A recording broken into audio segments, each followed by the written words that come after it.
Shalom Israel, shalom, shalom. Brother Naquam. Shalom, shalom, Brother Wright.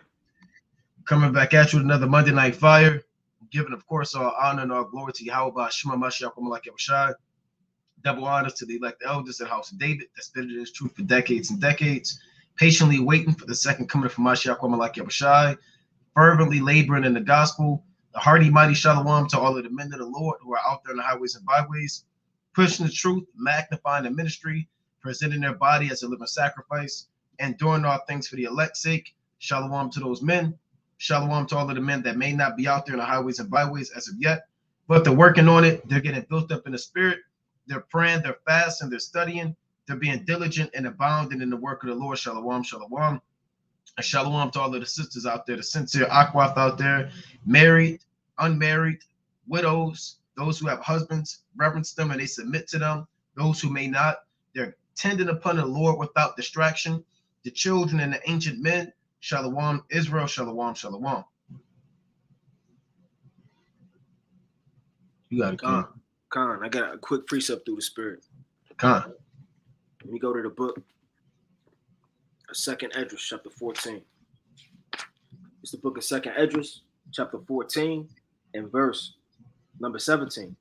But look how much the world shall be weaker through age, so much the more shall evils increase upon them that dwell therein. Right? So we're living in the last days. We say that week in and week out. Most are willing, everybody is apping themselves to watch through the spirit, the prophecies, go into all of the breakdowns that the Most High is giving you, and continue to stay apt, understanding what's befalling the earth, man. You know, it's a lot going on in the last days. You want to make sure that this doesn't catch you as a thief in the night. You want to stay girded up, reading, praying, and fasting, and getting your spirits together, approaching the Passover. Most definitely approaching the destruction of Nicanor. You know, a real mighty feast day through the spirit that the Most High has ordained. So, I mean, there's no discrepancies, even to this very day, right? Whether you have enemies or not, man. Whether you're supposed to hate the so-called white man or not. Whether you're supposed to understand there's wars in the Bible. This isn't an Old Testament thing. The Heavenly Father has ordained a day through the spirit for you to remember the fight.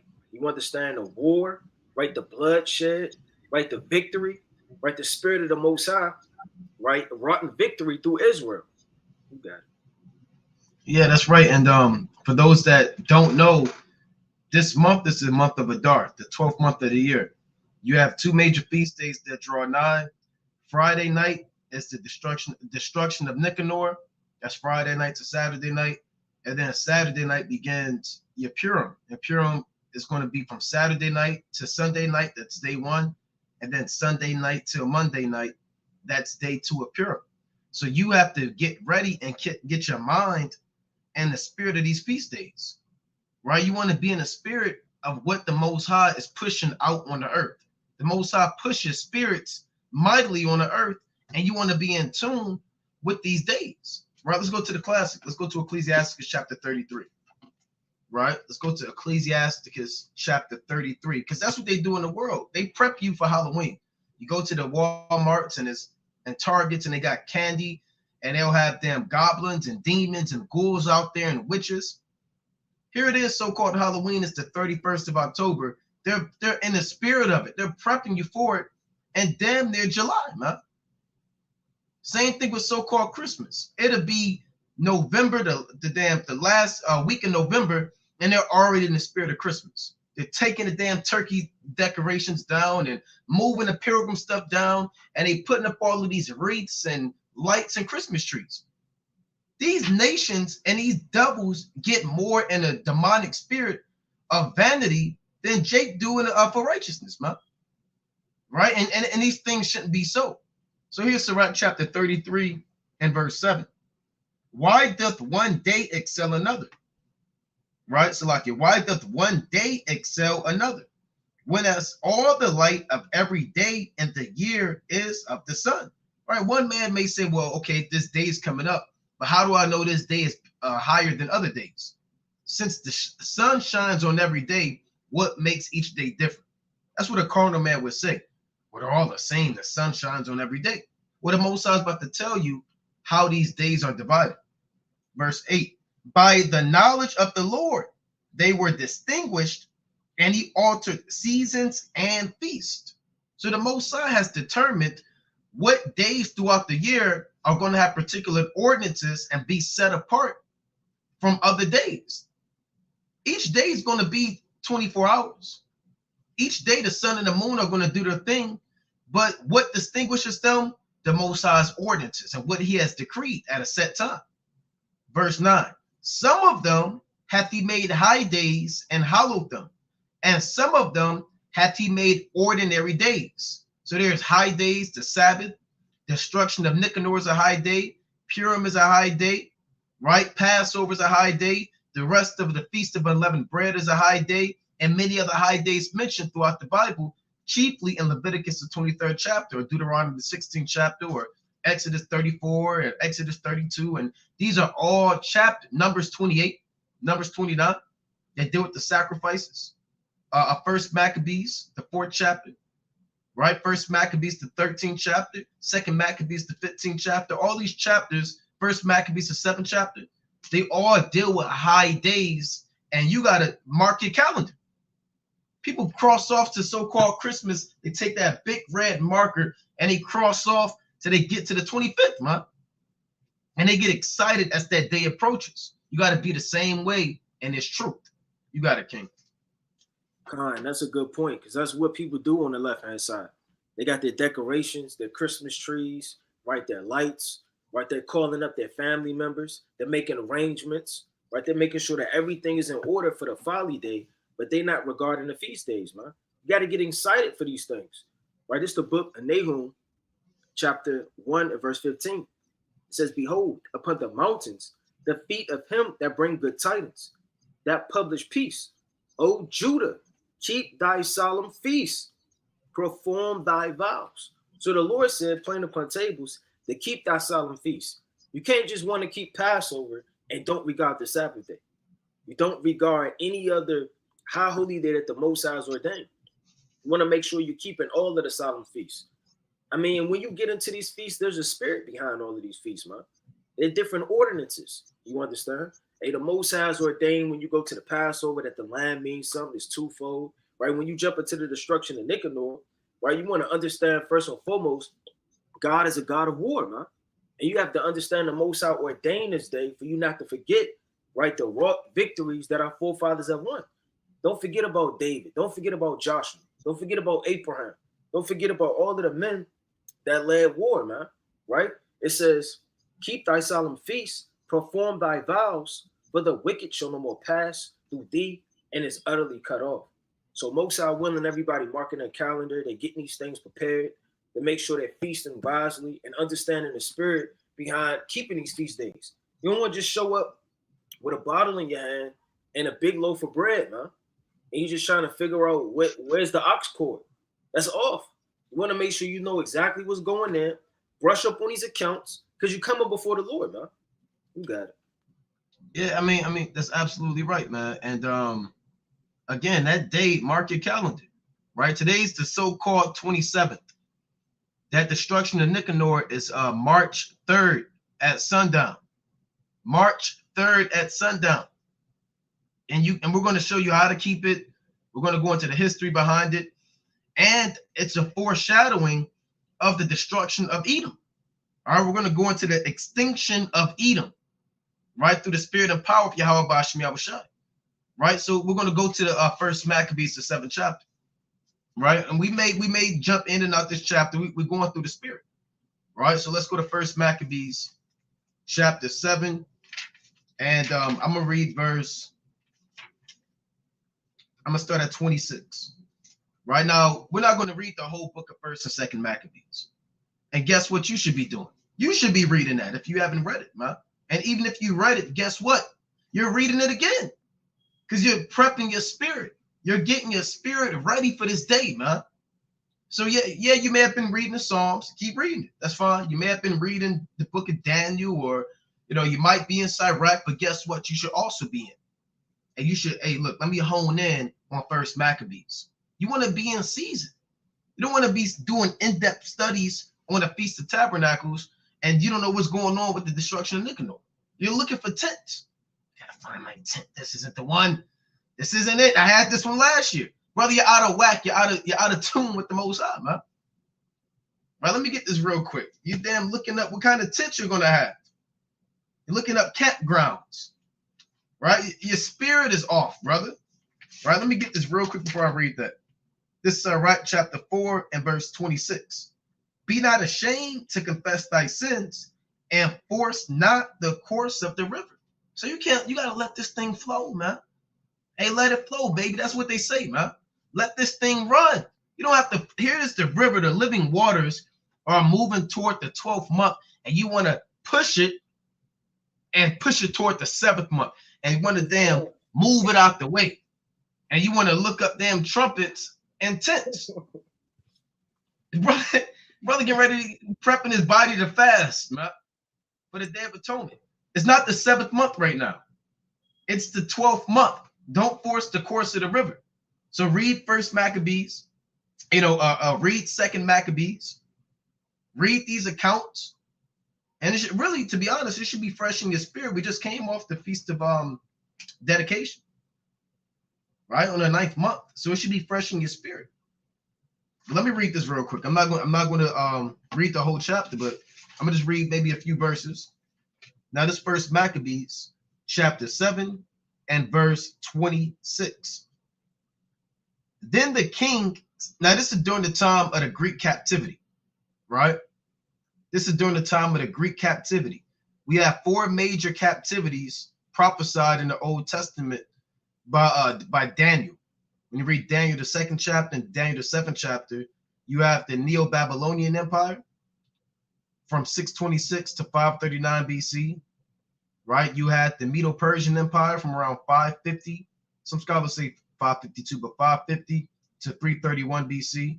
You had the Greek Empire from around 331 BC to around what scholars say 146 BC. Then you had the Roman Empire, right, from 27 BC all the way up into what you could say 1453 BC with the Eastern Roman Empire falling. Or you want to say the Western Roman Empire and throw 476 AD out there. Now, when you read the Old Testament, you only read about 2 major empires. You read about the Assyrian Empire and the Babylonian Empire. When you read the New Testament, you read about the Roman Empire. So you have to ask yourself that question, well, where's the Greek Empire at? Right? Because nowhere in the from Matthew to Revelation do you read about the Greek Empire, yet there's this aftermath of Greek lifestyle being talked about. You have scriptures that say neither Jew nor Greek. You have terms like Grecians and Hellenes and the blue letter and the coordinates. And you have to ask yourself, why is there a trace of this word Greek or this Greek lifestyle in the New Testament when I've never read about it? Right? But you got it, King. You got it. You was about to read First Maccabees. All right, Con. So let me read First Maccabees chapter 7 verse 20. You said what? I said I got something after you though. All right, this First Maccabees 7 and 26. Then the king sent Nicanor, one of his honorable princes, a man that bare deadly hate unto Israel, with commandment to destroy the people. So Nicanor, he was an Edomite, right? I mean, you could tell he had deadly hate towards Israel. Now, the hatred that Nicanor had, let me get one precept, and you got it, King. It goes back to Genesis, the 25th chapter. It's not because he saw Judah and Judas was stronger, and Simon and Jonathan and these men.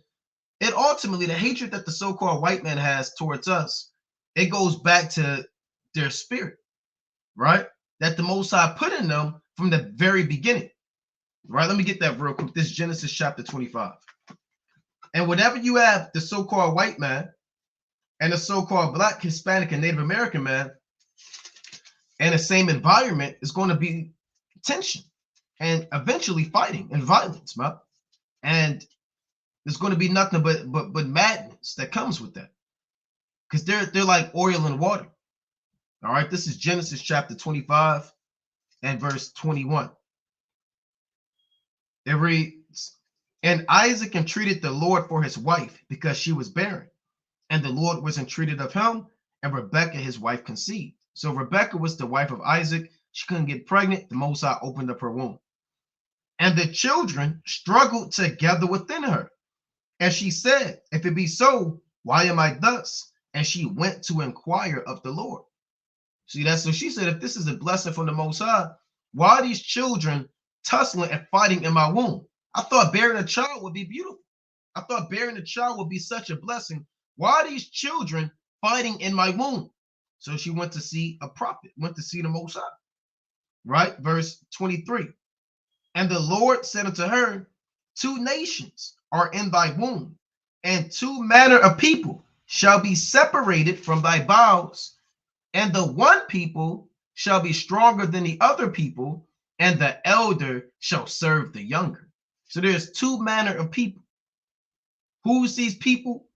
It's really the Edomites and the Israelites, but it's really their forefathers. Esau, the father of the so-called white man, rather you're Italian, German, Spanish, Ukrainian, Russian, or you're Jacob, whose name was changed to Israel.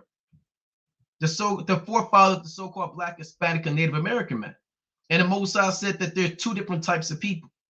One's stronger, one's more intelligent, one is more spiritual, one is more athletic, one is more in tune with the Most High, one has common sense, one has a sense of fashion and might and honor and integrity and moral ethics and the conscience and a sense of right and wrong, and the other doesn't. Huh? The other eats food with blood in it. The other people, they jump off of buildings, man. You got these Edomites hanging off of cliffs, getting their rocks off. That's how they get their rocks off. They hang off a cliff till their hairs on the feathers on their back stand up. And these Edomites, they're born with tails, and they walk on all fours. You know. You got a king. Because I'll keep going on Esau. There's 2 different types. Oh, there's one more point. It's like a king. There's 2 different types of people. And the Most High said when they're together, they struggle. So they was in the womb fighting, man. They was doing the thing. And guess what? Jacob was giving Esau the business. Now, I don't say this, but I'm led to believe Esau started it. Right? Because he put forth his hands against he probably pushed Jacob, man. He probably tussled up and lied. I ain't do it. And Jacob wasn't going for that. So they was going back and forth, man. Now, you got a king. God, and the pickup, we leaving off, right? I'm going to go to Genesis chapter 25 and verse number 27. It says, and the boys grew, and Esau was a cunning hunter, a man of the field. And that's spiritual, man, because he hunts everything. He doesn't just hunt physical beasts like birds and cattle and animals, man. He hunts for souls. You can read about that in the book of Revelation, the 18th chapter. Let me get that quick precept. Right? This is the book of Revelation, chapter 18. And I'm going to start at verse number 13. And cinnamon and odors. So these are the things that are in Babylon the Great. It's not just Ferris wheels and carnivals in Babylon. What does Esau abhor? What does he gather up? What does he steal? What does he covet? It says in cinnamon, in odors, right? In ointments, in frankincense. And all of these things have a spiritual condemnation behind it, man. Frankincense is spiritual. So is cinnamon and ointments and wine and oil, right? On a physical level and on a spiritual level. And fine flour and wheat and beasts and sheeps and horses and chariots and slaves and souls of men. So Esau, not only is he a cunning hunter, he'll hunt you, man. He'll hunt your spirit. The adulterer hunt for the precious life, like the scriptures say. Who is the adulterer? Babylon's the adulteress, man. And she hunts you with philosophies, doctrines, all type of movies, media. Next thing you know, you think you're talking to somebody, and the whole time they're a serpent. What do animals do? They have camouflage. One of your chief predators of the wild is a snake, man. And a snake could be 200 miles away, right? 50 feet away or 200 feet away. But you know what a snake does? It slithers and it comes up with camouflage. And before you know it, when you're not diligently watching, you get struck by that serpent, man. So it says, and the boys grew, and Esau was a cunning hunter and man of the field. I mean, he's always outside. Isn't the field the world in Matthew chapter 13 and verse 38? So Esau's a man of the field. I mean, he's always everywhere. He's in Russia. He's in Ukraine. He's in Iran, right? He's in Canada. He's in Europe. He's a man of the field, meaning he's a man where he cannot keep his feet to abide at home, man. He's always invading lands. It says, and Jacob was a plain man, dwelling in tents. So Jake don't want too much, man. Just want to play some cards, listen to music, relax. At the most, man, what you gonna do? Get on a so-called vacation trip, man? Get on a ship, or so-called take a plane to God knows where, Miami for the weekend, whatever the case may be. We're not looking to covet and go around the world, man, seeking out things that don't belong to us, man. But that's Esau's spirit. It says, a plain man dwelling in tents. And tents are spiritual too. It's a dwelling place, a place of peace. When you come home, we're literally sojourners. And our bodies are like tabernacles and tents, man. That's 2 Corinthians, the 5th chapter. So you have to understand the cunningness of this man and the spirit that he has from the foundation of the earth. You got it. Yeah, I mean, that's right, man. And this is the foundation. This is where Nicanor spirit comes from. He's not the only Edomite to move like this. He's one of the top Edomites, so-called top. There's a lot of wicked Edomites, man. We talk about them all the time. We talk about what Edomites we want in captivity. What Edomites will we pick number one? We talk about putting Caesar Borgias number one. His name always comes up. We ask each other, okay, look, if you can have Edomites, pick 3, your top 1. Right? Caesar Borgias, he always comes up. Alexander the Freak, he comes up. Antiochus Epiphanes, Herod, and Pontius Pilate, and Esau himself, those are prominent men. Nicanor comes up often, man. So those are like his tops. There's more. There's more wicked Edomites. And we could talk about wicked. Hey, look, we could do a whole lesson on it, man. Right? We just chop them down one by one. Top 5, dead or alive, man. Right? Edomites, man. But Nicanor, hey, he's one of them top 5 guys, man. Like I said, you got Antiochus Epiphanes the 4th in there. All right, you got Nicanor. You got Esau himself. Right? You got Herod.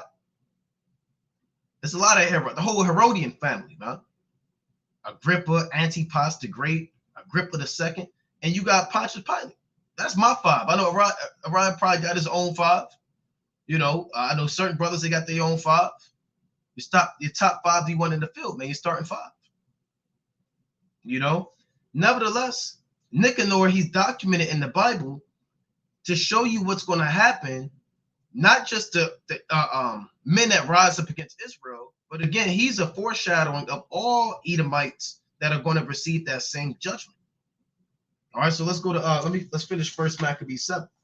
So you can read about Nicanor, 1 Maccabees and 2 Maccabees. 1 Maccabees chapter 7 and verse 27. I'm gonna start at 26 again. Then the king sent Nicanor, one of his honorable princes, a man, and it's like we forgot Haman, right? Haman the Agagite in the book of Esther, man. He's up there. How can we forget him? So there's a lot of devils, man. There's a lot of devils. Ronald Reagan is a devil. A Biden is a devil. A Doeg. Doeg the Edomite, man. We forgot about Doeg the Edomite. Yeah. There's a lot of men in the Bible, man, a lot of Edomites that you just want to destroy. There's Edomites you see out here, man. You see these guys, these Edomites at your so-called job telling you what to do, you're late. They throw perverted jokes at you, man. They rail on you. You got it. One quick point, you just made me think about it. I was at the plantation today, and one of my so-called co-workers, the Edomite, he was like, let me show you what I did, whatever the case may be. He's showing a picture of himself, and he was dressed up in costume as a masquerade. He had this, and this man was 60-something years old, man, still dressing up. He had a skull on and a cane, and he said he was some type of a witch, he said. Some type of, I don't know what he called it, but like a masquerade. He dressed up, he had a cane, a top hat, and a skull. And he said, yeah, we had a blast last night. Yeah, maybe into that freakism, huh? You know what's crazy? I had to do with that same thing. He said every so-called Halloween, as an old Edomite, he dressed up, he was Miss Doubtfire. from the Robin. He was that. He showed the picture.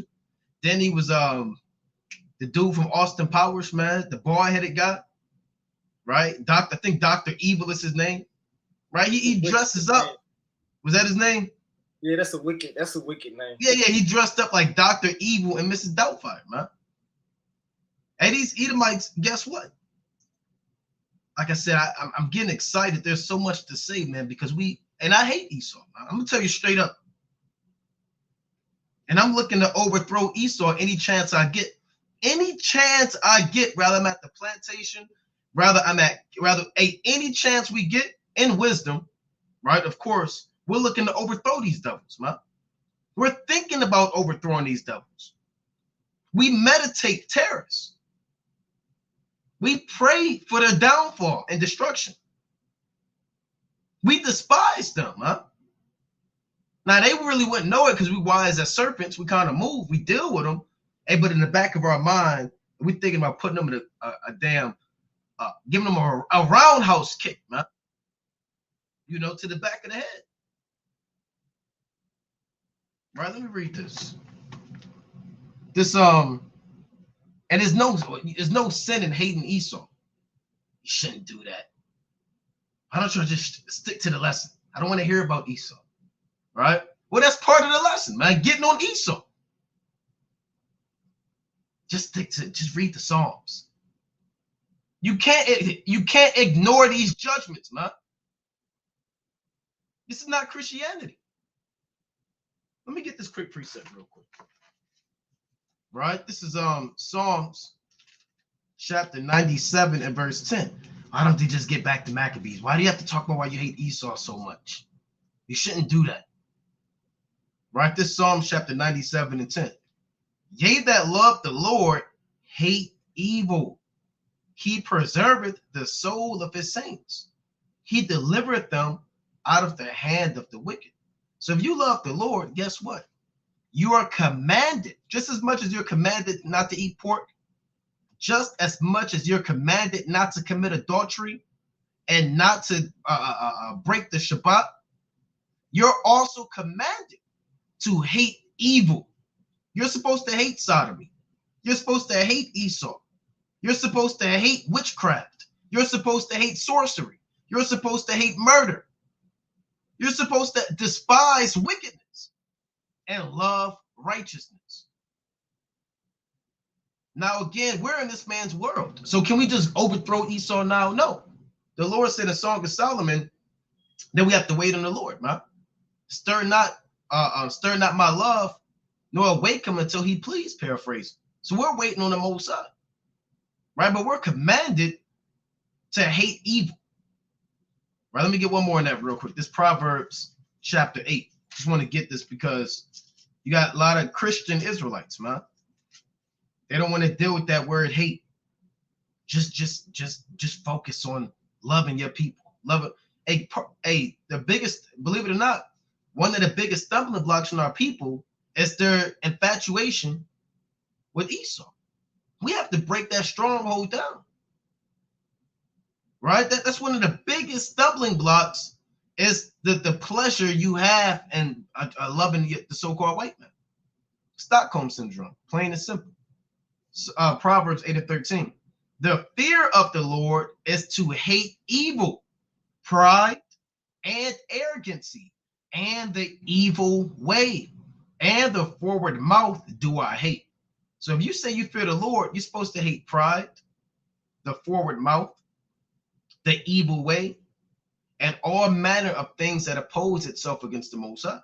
Hatred is normal. See, the so-called white man, he beguiled you and made you believe it's wrong to hate while he's too busy hating you. He's showing hatred day to day, but teaches you that you can't hate nobody. It's wrong to hate. And you got a lot of brothers in this truth that still got that mindset. I don't want to, it's hate, it's not right. You got to get out this effeminate, westernized, sodomized mindset, man. We're ancient people from the East, and hatred is all throughout the Bible. Is it the way that the so-called white man shows hatred? No. It's a strong dislike to a thing, a person, or an action. You got it, King. Come. And if you don't hate, then that's off, man. You have to hate according to the Bible, man. Right? Like the brother was going into, Esau has brainwashed your mentality into thinking all you need to do is love everybody. The serpent too busy stabbing you and biting you and wrapping yourself around while you're sitting up there acting as if you don't have an enemy, man. Enemies are from the Old Testament to the New Testament. Didn't Zechariah say that we may be delivered from our enemies? Right? This is the book of Psalms, chapter 79 and verse number 11. It says, let the sign of the prisoner come before thee. So who's sighing every day? Who's always sitting up there locked up, getting beat, getting spit on? And if we could actually go back and get all the accounts of our forefathers, man, you would have so much hate for Esau. If somebody raped your physical mother, spit on her, slashed her, beat her, stabbed her, lied on her, manipulated her, and then hung her, and you watched and witnessed the whole thing, you'll be inflamed with hate, man. Don't forget that these are our forefathers. They went through these atrocities, these crimes, man, these murders, these unjust dealings, getting chased by dogs, bit, right? All type of things, man, sprayed by water hoses. And these are just things we're talking about less than 70 years ago. How much more when they got to really show their horns when they were in power? It says, lest the sign of the prisoner come before thee, according to the greatness of thy power, preserve thou those that are appointed to die. So David is telling you through the Spirit that you need to be praying with vehementness to have the Most High preserve people that are appointed to die. Don't you know there are men on this earth appointed to die? That's not just because they were smoking or because they shaved their beard. Certain spirits the Lord has created are preserved for judgment, preserved to die, man. No, Esau was created to be a whooping stick and chastisement to the children of Israel, but most importantly, to be a possession, to be owned. You understand? Well, we're ruling and in top authority. So when it says, according to thy greatness of thy power, preserve thou those that are appointed to die, and render unto our neighbors sevenfold into their bosom their reproach wherewith they have reproached thee, O Yahweh. So we have to render certain spirits sevenfold, man. Did not the Lord say double that cup unto her in the book of Revelation, the 18th chapter? Yeah, I mean, if we named all of the things they did, we'll be here all night, man. So they have to get that judgment sevenfold. A chopping off a head is beautiful to me, man. The fact they raised it up, and we about to get into all that, Lord willing, man. I mean, the Lord was with that. Just think about how the Most High thinks and gets down. This is in the scriptures, which is a part of Yahweh Shai's body, that we took the so-called white man's head, chopped it clear off, raised it before the heavens and the earth, and shouted for joy, man. That's the spirit our forefathers was in. But now people are antsy, right? You got certain congregations taking Esau to the Passover. They're scared to blow their shofar too loud. They don't want to burn a menorah because it's not right the feast day, right? They're out of tune, man, with the Most High. You have to get in tune to this thing and get back to how our forefathers used to move and the spirit we used to have. This is the book of Ezekiel, chapter 35, right? And verse number 5. Because thou hast had a perpetual hatred, meaning it never went away. Don't let Esau fool you at the workplace, man. Just because he wears a suit and tie, he offers you candy, he holds the door for you. He says, how was your weekend? How are your kids doing? Is there anything I could give you? Boy, you got it. Yeah, quick point. This is Edomite at my so-called job. Tried to make me pancakes, man. I was telling the brother, he brought the whole thing, and I come in there, hey, how you doing? So-and-so, call me by my slave name. How you doing? He's damn flipping flapjacks, man. I got 2 for you, and he wrap them up, and he baked me a cake, man. What's your favorite cake? Right? He proceeds to inquire and looks up and gets this information and bakes a whole cake to spoil your mind, man. He puts it in little plates. I'm gonna give you something to go. You said what? He tried to poison you. He tried, yeah. And guess what? If I didn't know no better, if I was a simple Jake, oh wow, the so-called white man loves me. He made me a cake. I come in the morning, he's making pancakes. Surely he is my friend and my God. Right? That's a simple man, man. Right. Hey, look, we play these doubles, man. these devils, Slocky, go ahead. They can't outthink you, man. Yeah. Right? Don't, like Araya say, don't let them fool you. Yeah, and that just reminded me too. A while ago, it was this Edomite at the workplace, right? When I was out in Indianapolis, she so-called baked cookies, and the cookies didn't look right. You know, they kind of lumpy. They were one-sided. They were too light. It didn't look like mom used to make it or wife used to make it, right? Or grandma used to make it. It had that demonic touch to it. And then she was going around like trying to give everybody cookies. And I said, no, I didn't want any. And she took offense to it. You know, oh, no, I made it just for y'all. I just made it just for y'all. I said, no, I'm good. I'm okay. You know, I don't like sweets. And then they proceed to try to seduce you into eating their foods and their way. That's spiritual, man. Right. You tell somebody no, then they persist. Like you have to be persistent. You have to have a reasoning by your persistency on the left-hand side. But the Lord said, because thou hast had a perpetual hatred and has shed the blood of the children of Israel, man. So that perpetual hatred didn't go away. That's not Ezekiel just prophesying in the Old Testament, man. So these things are relevant and going on to this very day. That perpetual hatred, and just because like they don't say it out loud doesn't mean that they don't feel the same way. Like the brother made the point earlier, we're subtle. You understand on the right-hand side, like David. We know how to hide these things and move wise as a serpent and harmless as doves. Don't think Esau isn't cunning the same way. He'll laugh, joke, smile, but he'll have a grin, and he'll be thinking about how he had you in slavery, right? And I want to get this quick precept in First Maccabees, right? Just in case you didn't know. So, like we just read the precept at first, right? Maccabees, the 7th chapter, verse 26 all the way down. Nicanor was one of the princes. Now, this First Maccabees chapter 3 in verse number 38, it says, then Lysias chose Ptolemy, the son of Dormius, and Nicanor and Gogaius, mighty men of the king's friends. So these were his friends and his princes. So under Antiochus, you understand, you had these men that were wicked, Esau on the left-hand side. He sent these men out to divvy out. The same way you had David. He had his men under him, his captains, or he had his officers. You understand? He had his men that he would divvy out in war on the right-hand side. The same way Antiochus, he had these men that would go out on the left-hand side to do the same exact thing.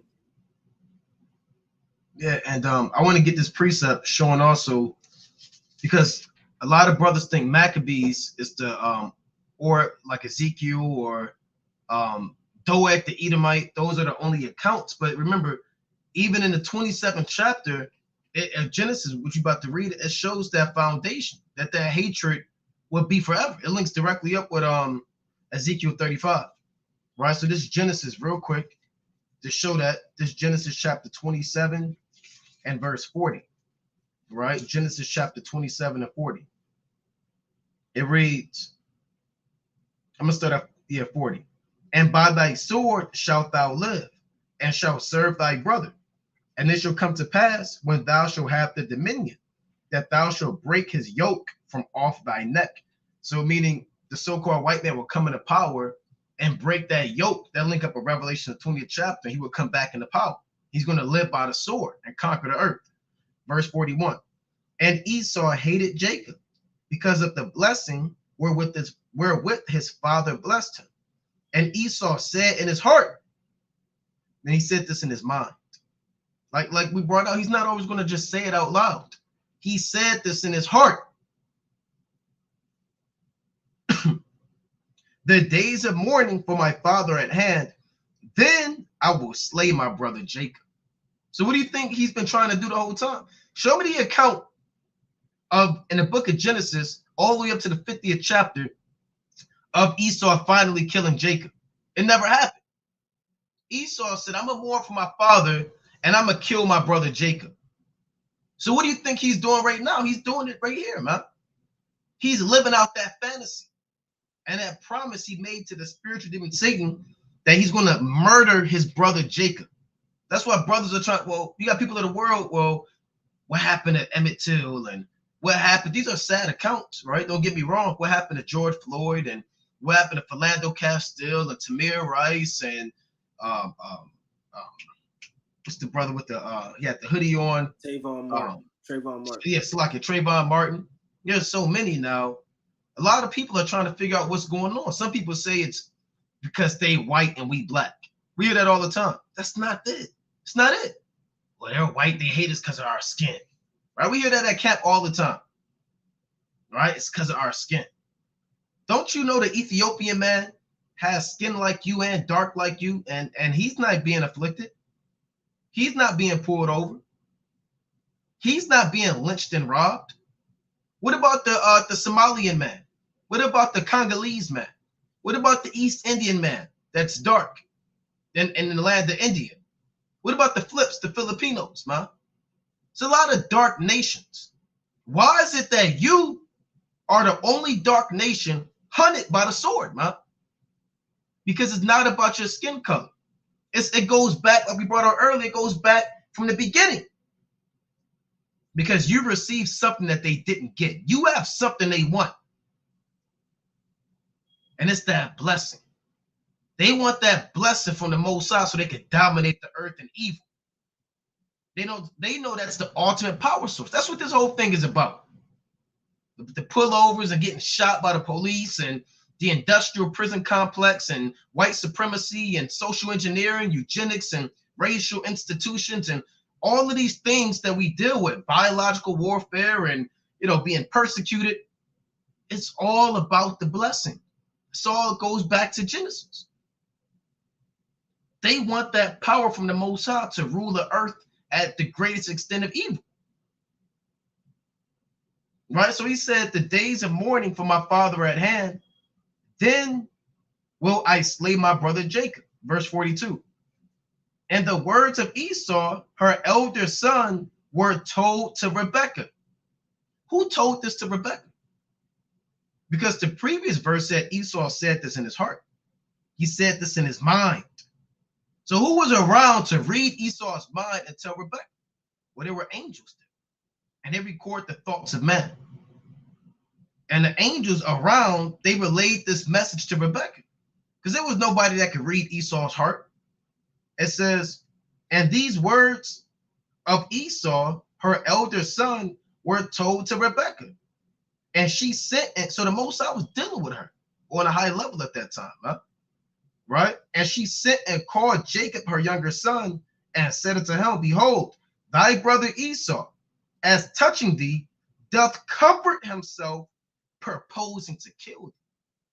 See, Jake, you comfort yourself with a glass of wine. You might comfort yourself by kicking your feet up and diving into the scriptures. You might comfort your spirit by prayer and fasting. How does Esau comfort himself? By proposing to kill you. That's what the Proverbs just say, they sleep not, lest they cause some to fall. The only way Esau receives comfort in the flesh is by killing you and plotting against. That's how you get off, man. That's the only way he can get comfort. He don't get comfort from a woman because he's a sodomite. He doesn't get comfort from wine and and brotherhood and the Most High. He gets comfort from murder, bloodshed, sodomy, freakism, and he gets comfort from demons. He loves demons tapping into him, and that's how he receives comfort. Right? But you got it, King. Con. And on top of that, he gets comfort in ruling, man, and power. It's the book of Additions to Esther, chapter 13, and verse. This whole thing is fire. I'm gonna start at 12. Additions to Esther 13 and 12. Thou knowest all things, and thou knowest, Yahweh, that it was neither the contempt nor pride, nor for any desire of glory that I did not bow down to proud Ammon. So what did Ammon want to do, man? He wanted Mordecai to bow down to him. Don't that sound like the so-called white man? Don't that sound like his spirit? Bow down to him. And Esau try to make you go through all these hula hoops at work, man. He'll want you to bow down at a stop traffic light, man. What's your registration? How long you been driving? What's your name? Where you going? What you doing on this side of town? He wants you verbally bow down to him. You being smart. What did you say? Say that again. That's his spirit. He just wants you to bow down and submit because he want that feeling of being a so-called master or ruler, man. He wants to be a king. He got that God complex, man. Read about that in the book of Ezekiel, the 28th chapter. He thinks that he's the most high, man. It says, for I could not have been content with goodwill for the salvation of Israel to kiss the soles of his feet. So Mordecai the Jew, he said, I'm not bowing down to him, man. And that's the spirit that they desire to have upon us. But the righteous and the bold, they're going to want to go to war against that, man. They're not going to submit unto the beast. It says, but I did this that I might not prefer the glory of men above the glory of God. Neither will I worship any man but thee, O Yahweh. Neither will I do it in pride. And now, O Yahweh, God and King, spare thy people, for thy eyes are upon us. Bring us to naught. Yeah, they desire to destroy the inheritance. So it says the Aman, his desire was to destroy the inheritance of Israel. Man. Like the brother going into desires and things that they're going into. I mean, our desire is what? To please the Most High, to pray, right? When you really in the spirit, you want to be as submissive and on fire as you can because we're the bride of the Most High. We want to listen. We want to fast. We want to pray. We want to be in all of the statutes, the judgments, the prophecies. We want to follow the Lord whatsoever he goes. But the desire of our enemies is bloodshed and rulership. It says, they desire to destroy the inheritance that thou hast been from thy beginning. So, I mean, the Lord is letting you know all throughout the precepts that the desire and mind state of this man is bloodshed, mischief, and hatred, man. And we can't be ignorant to his devices, right? Let me get this quick precept in First Maccabees, the 7th chapter. This First Maccabees, chapter 7, in verse, I'm going to start at 23. It says, now when Judas saw all the mischief, so like I'm gonna start at so like bear with me, 44, right? It says, now when Nicanor's hosts saw that he was slain, they cast away their weapons and fled. Then they pursued after them a day's journey. So when you go into the destruction of Nicanor, we chase Esau and the Edomites a day's journey, man. Jake can't even jog on a treadmill for more than 30 minutes. Jake can't even run with their dog right around the park, right? Jake can't even stay in shape enough, right, to run to the mailbox and run back to the house or run up the steps without start breathing heavy and sweating. Our forefathers were so on fire and zealous that they chased Esau a day's journey, man. Like, imagine being on a clock, and it's not just 8 hours the whole day, man. From the time it was up, the war, to the time the sun went down, a day's journey, we pursued them. It says, from Adas and to Gazar, sounding an alarm after them with their trumpets, whereupon they came forth out of all the towns of Judea round about and closed them in, so that they, turning back upon them, pursued them, were all slain with the sword, and not one of them was left.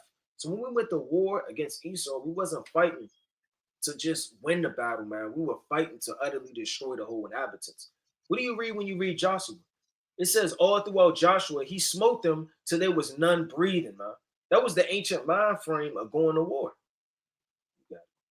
That's right. And I want to get that. David did that, man. Right? I want to get that in 1 Kings chapter 11. This 1 Kings chapter 11 and verse 14. And the Lord stirred up an adversary unto Solomon, Hadad the Edomite. He was of the king's seed in Edom. Now, when it says the Lord stirred up an adversary, when you go to the Hebrew, don't you know the word Satan means adversary? That word adversary in 1 Kings 11 and 14 is shaitan in the Hebrew tongue, which lets you know the Edomites are Satan.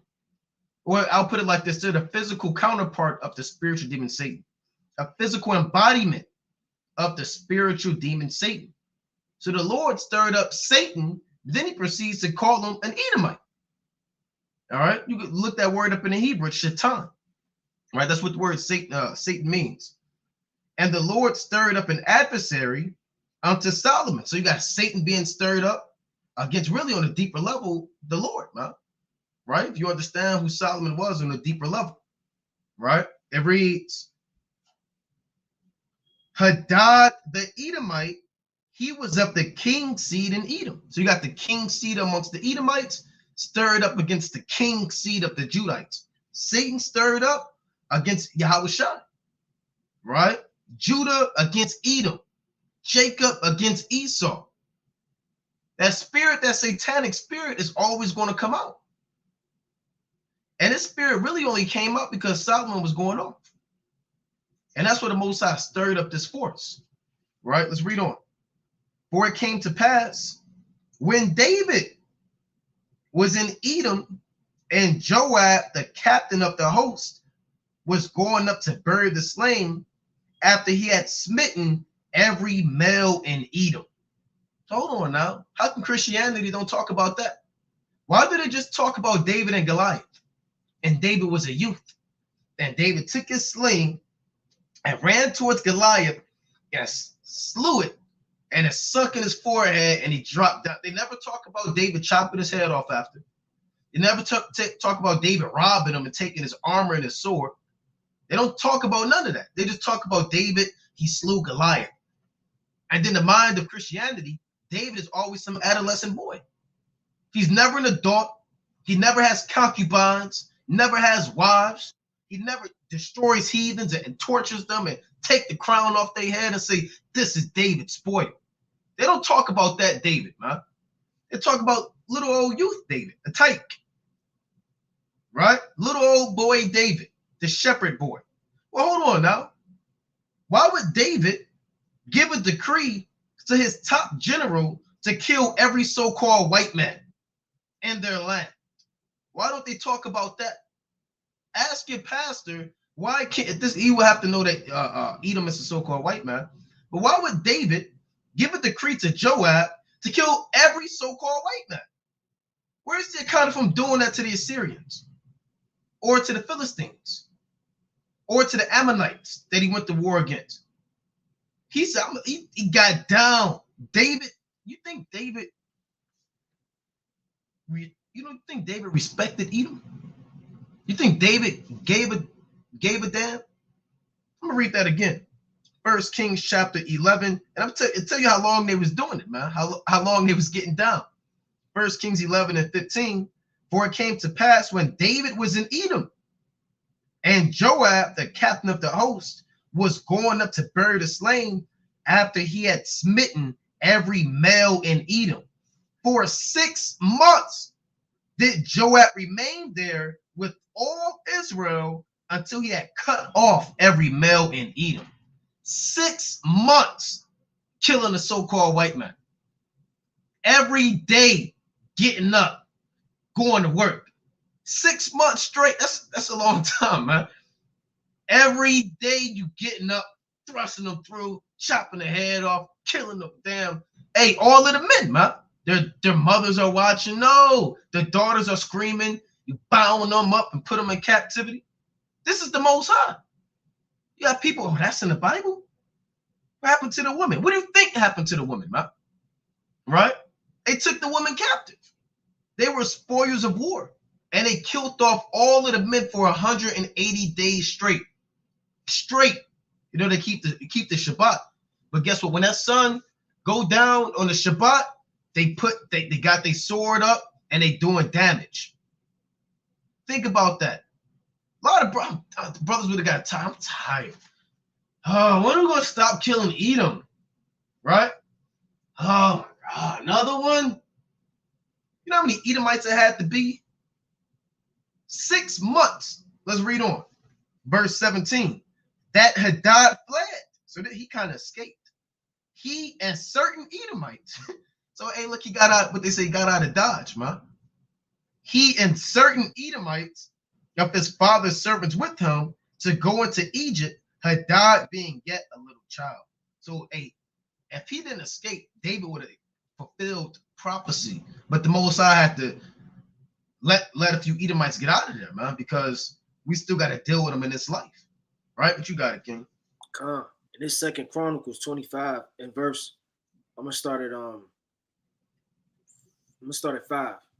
It says, moreover, Amaziah gathered Judah together and made them captains over thousands and captains over hundreds, according to the house of their fathers, throughout all Judah and Benjamin.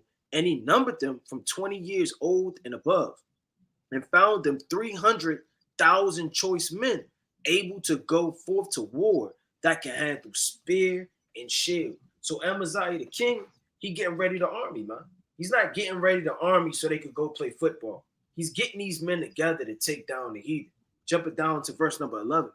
And Amaziah strengthened himself and led forth his people and went to the valley of Salt and smote of the children of Seir 10,000. So we went to war. We killed over 10,000 Edomites at one time, man. That's a lot of bloodshed, man. Hey, 10,000 men, that's like a damn stadium of people, man. Imagine a 10,000 dead bodies, 10,000 swords clinging, man. And the thing about war, when you actually go into it through the spirit, is you can't retreat. You know, war, you never know how long war is going to be when you go to war.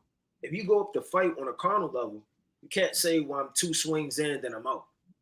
You know what? I'm a 2-piece somebody, then I'm out. You know what? I'm going to swing this back, then I'm out of there. Hey, a fight could last over 30 minutes. You start wrestling, get weary. Now you're on the ground. You're still throwing a punch. You don't know how long this thing is going to last. To kill 10,000 men, that had to be a long war, man. And when you thrush an Edomite through, you have to look to your side to see if your brother's okay. And those men were surrounding each other in war. So it was nothing but bloodshed, ducking, like Eleazar, man, when you read the book First Maccabees. So those men were in war. There were swords, daggers, shields, helmets, right? All gauntlets. Those men were in this thing going to war. It says, and the other 10,000 left alive did the children of Judah carry away captive. So they had to carry them up with chains. And they had to sit up there and be led away by the children of Judah. That was in the ancient world, man. So that actually did come to pass. And that's a beautiful account when you look at this, man. It gives you hope, right? I mean, everything that's already been is going to repeat itself. We already had the so-called white man in slavery. It's going to happen all over again. And we already ruled. We already was princes and kings and governors. All of these things we actually had, we had prophets that dealt with the Most High by Hashem Yahushua directly. Those things are coming back on the earth and are going to continue to happen. It says, the other 10,000 left alive did the children of Judah carry away captive and brought them into the top of the rock and cast them down from the top of the rock. And they all were broken in pieces. Man, that's mean, man. That's right. Imagine being led up on a cliff. You know, Esau loved cliffs because he likes to jump off of them into the water, man. He likes to go to a secluded area, put a rope on a tree, and swing off of it into the pond. But imagine you standing on top of that cliff with a sword in your hand, man, and a helmet, right? You grabbing Esau by the throat with chains, throwing over headlong, man, until he crushed into pieces, breaking arms, legs, neck, torso, wrists, right, kneecaps. And that was the thing that we did in the ancient world. Who gave the order to do that? The Most High did. Yeah, and you know, this is not your granny's Most High.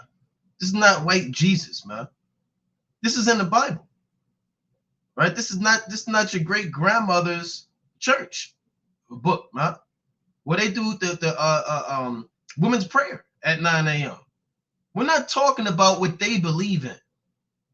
When you come into this truth, you have to have you have to put on an ancient mind. Disassociate with this black and this Christianity and this African American, and you're a Semitic ancient people. You're from the other side of the earth. You originally speak Hebrew. Your God is a God of war. You're not, we're weak right now. We're effeminate, weak. Men talk to a man, oh, you're yelling at me. Why are you so aggressive? Right? That's toxic masculinity. Right?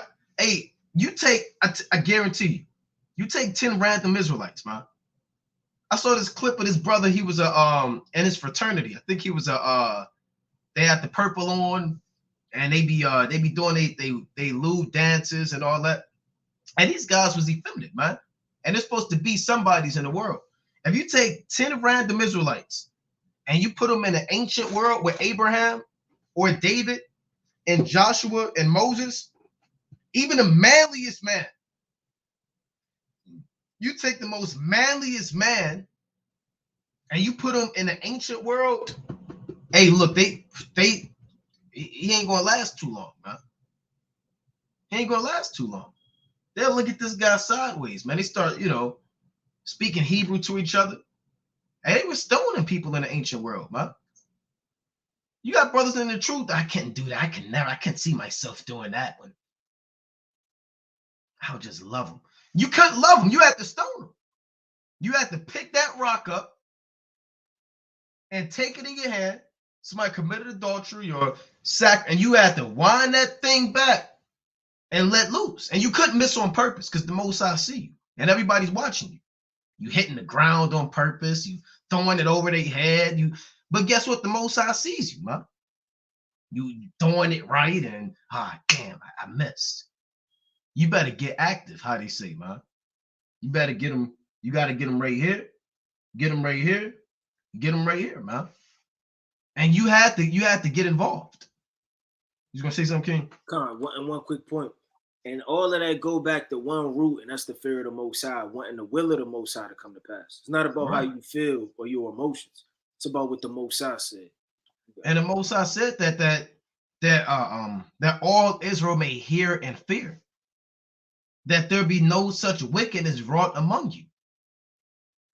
Right? So, a lot of brothers, they couldn't last in the ancient world. They couldn't last. You might be able to last a few minutes, but that lifestyle, you're dealing with cattle, you're dealing with wild. It wasn't damn typing on the keyboard, man. Double clicking, screenshotting, and doing God knows what, man. They was out laboring, they was toiling. They had, when it was time for war, they was killing people. And at 20 years old, you was automatically in the army. It ain't no I don't want to fight in the army. 20 years old, time for war. It's time. It's a different mentality.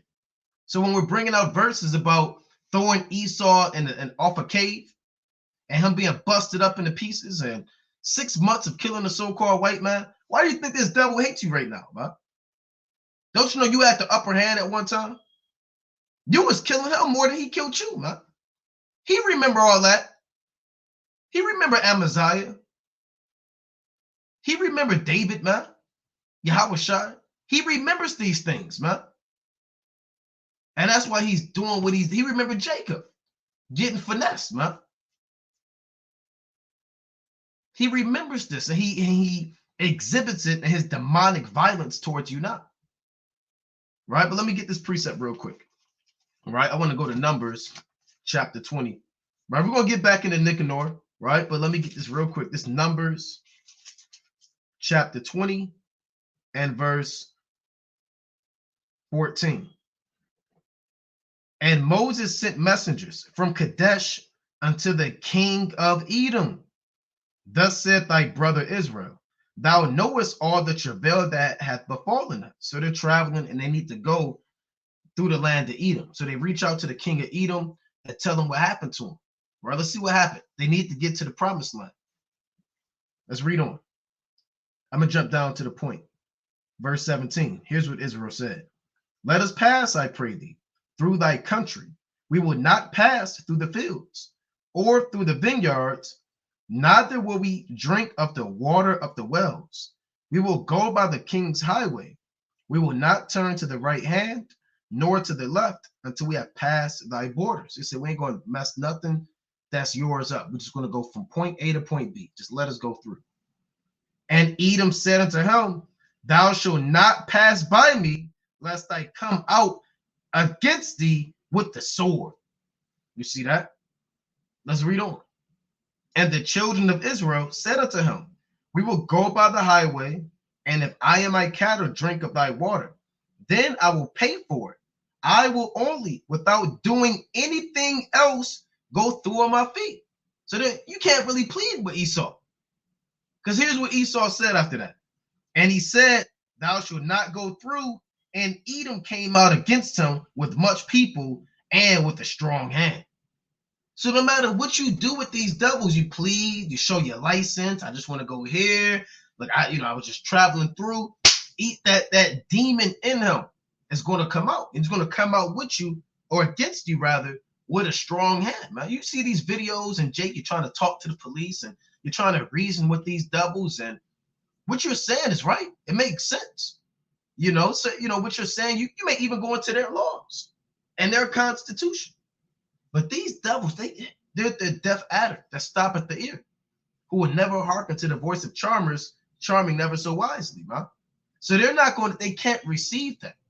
All they think about is blood and killing you and murder.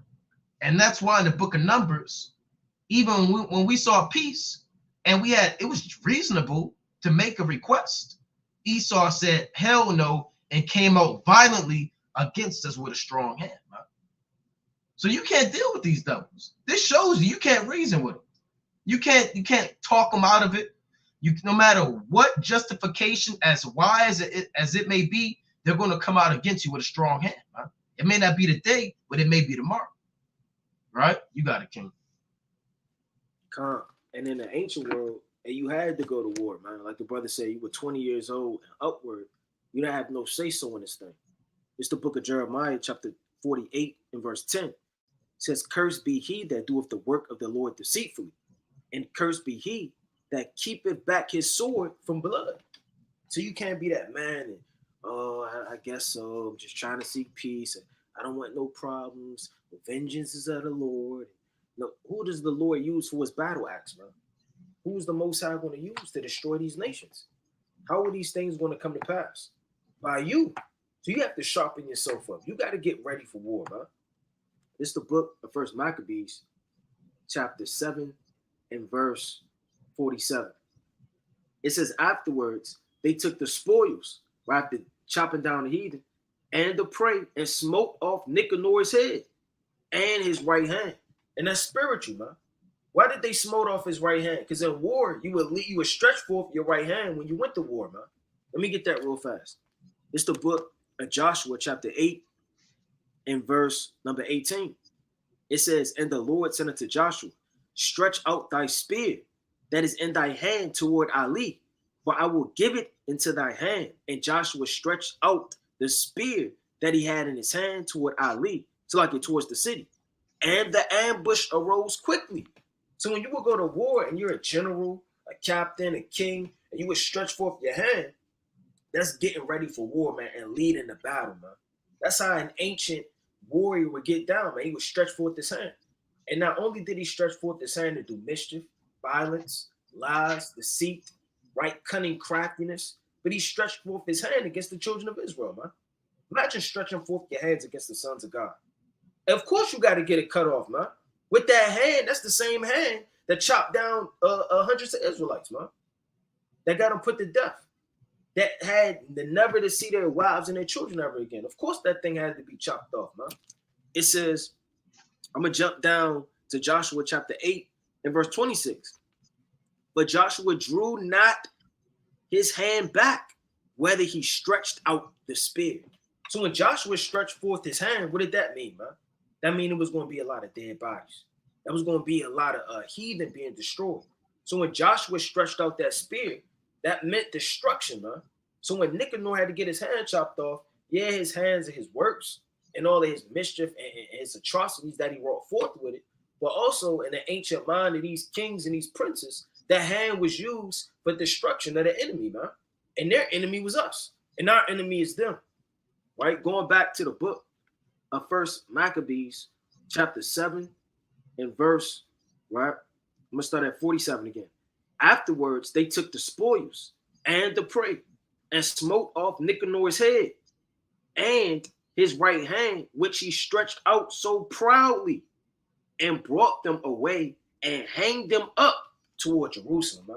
Then they used to hang up our heads.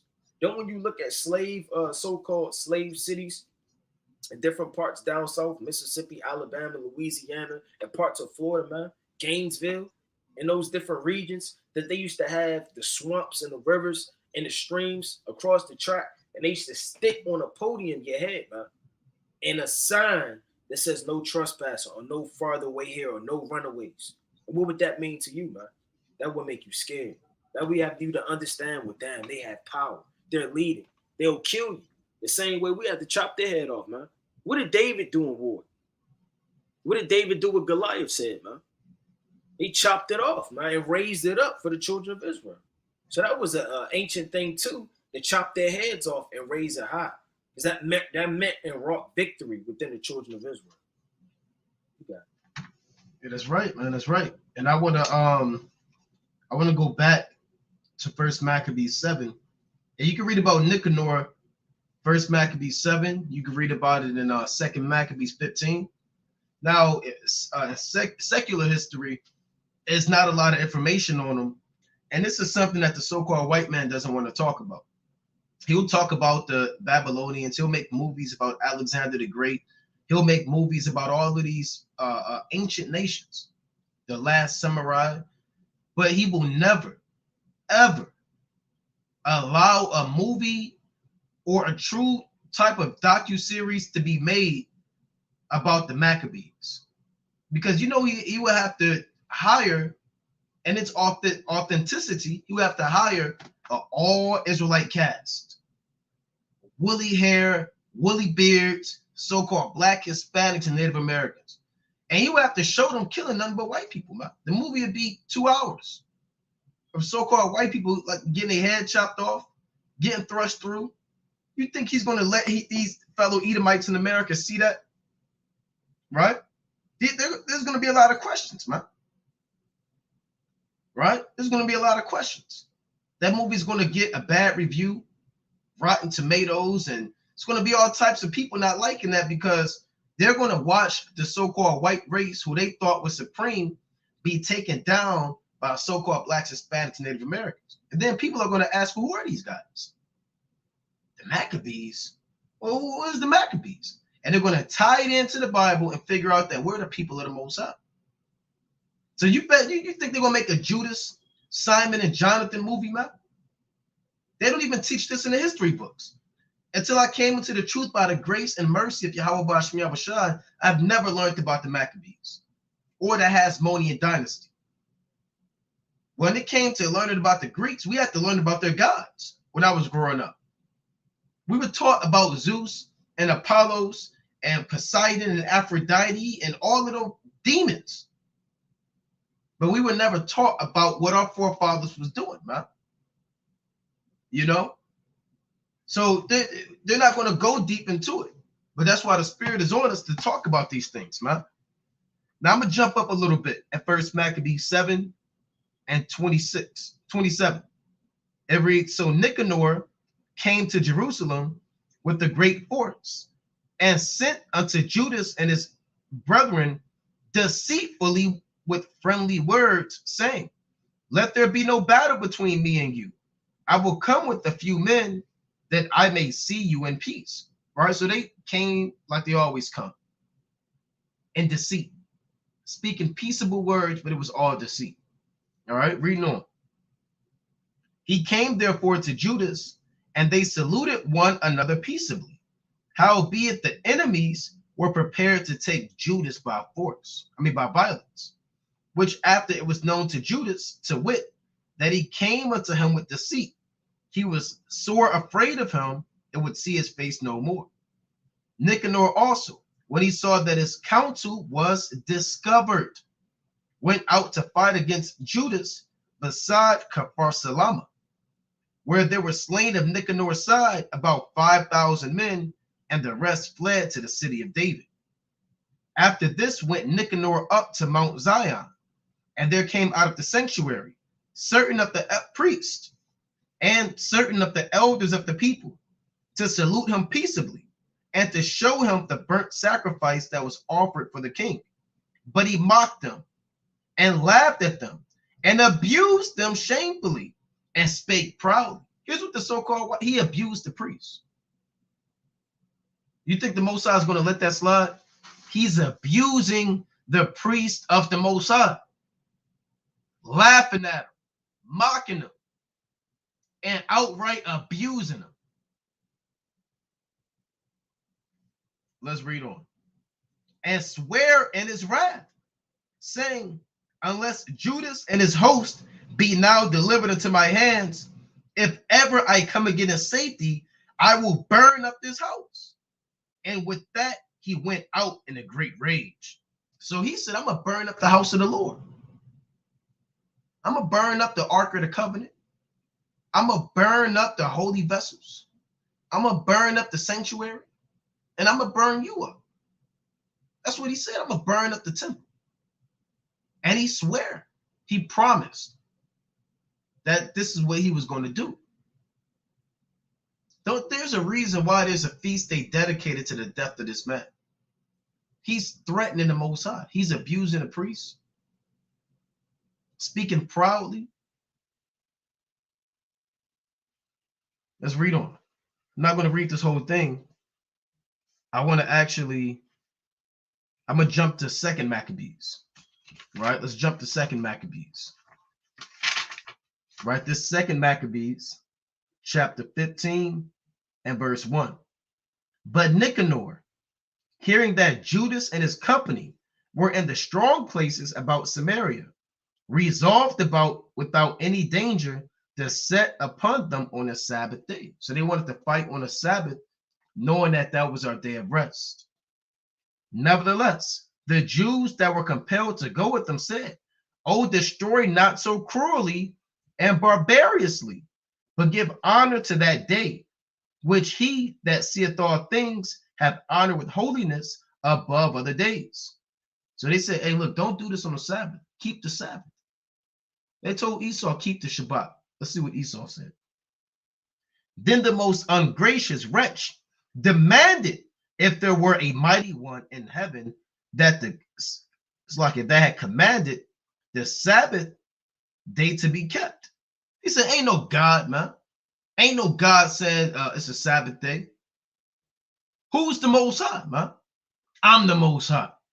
That's what he was saying, man. And he probably said the name of the Lord.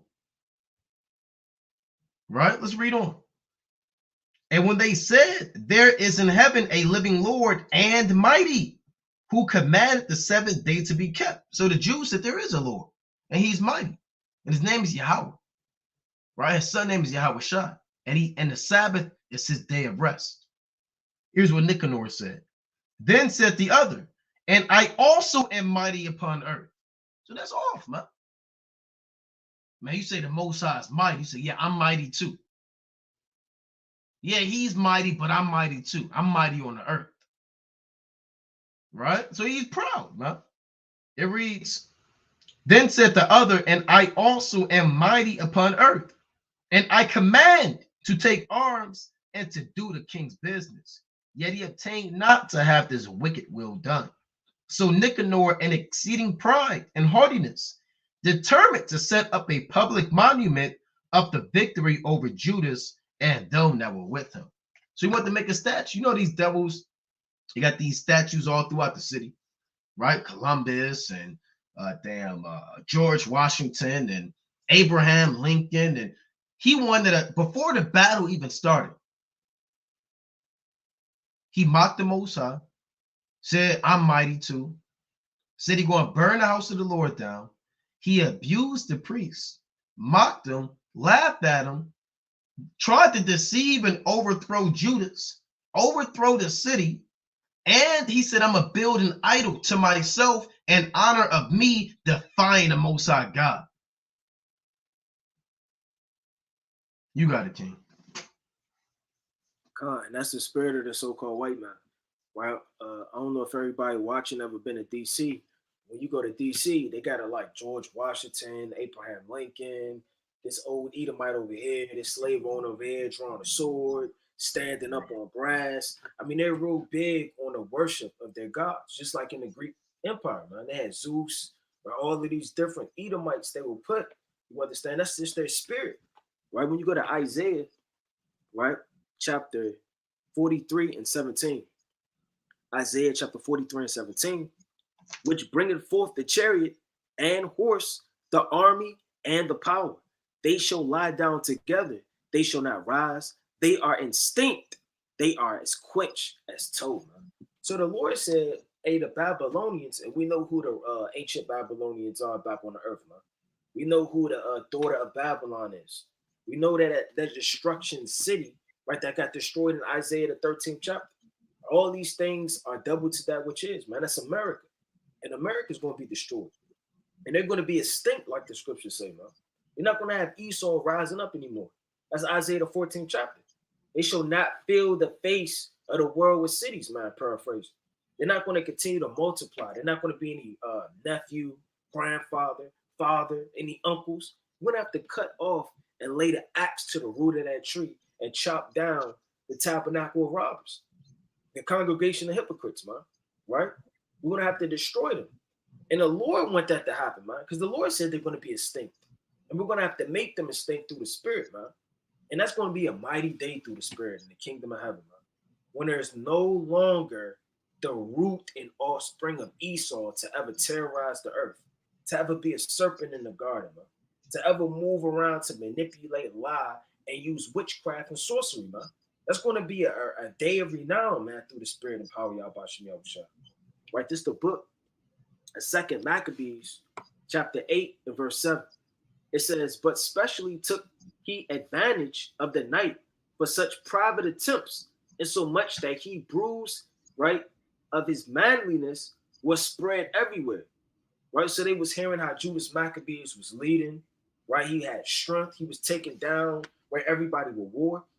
So when Philip saw this man increase by little and little, and that those things prospered with him, and still more and more, he wrote unto Ptolemy, the governor of Syria and Persia, and yield more aid to the king's affairs. Then forthwith choosing Nicanor, the son of Patrius, one of his special friends.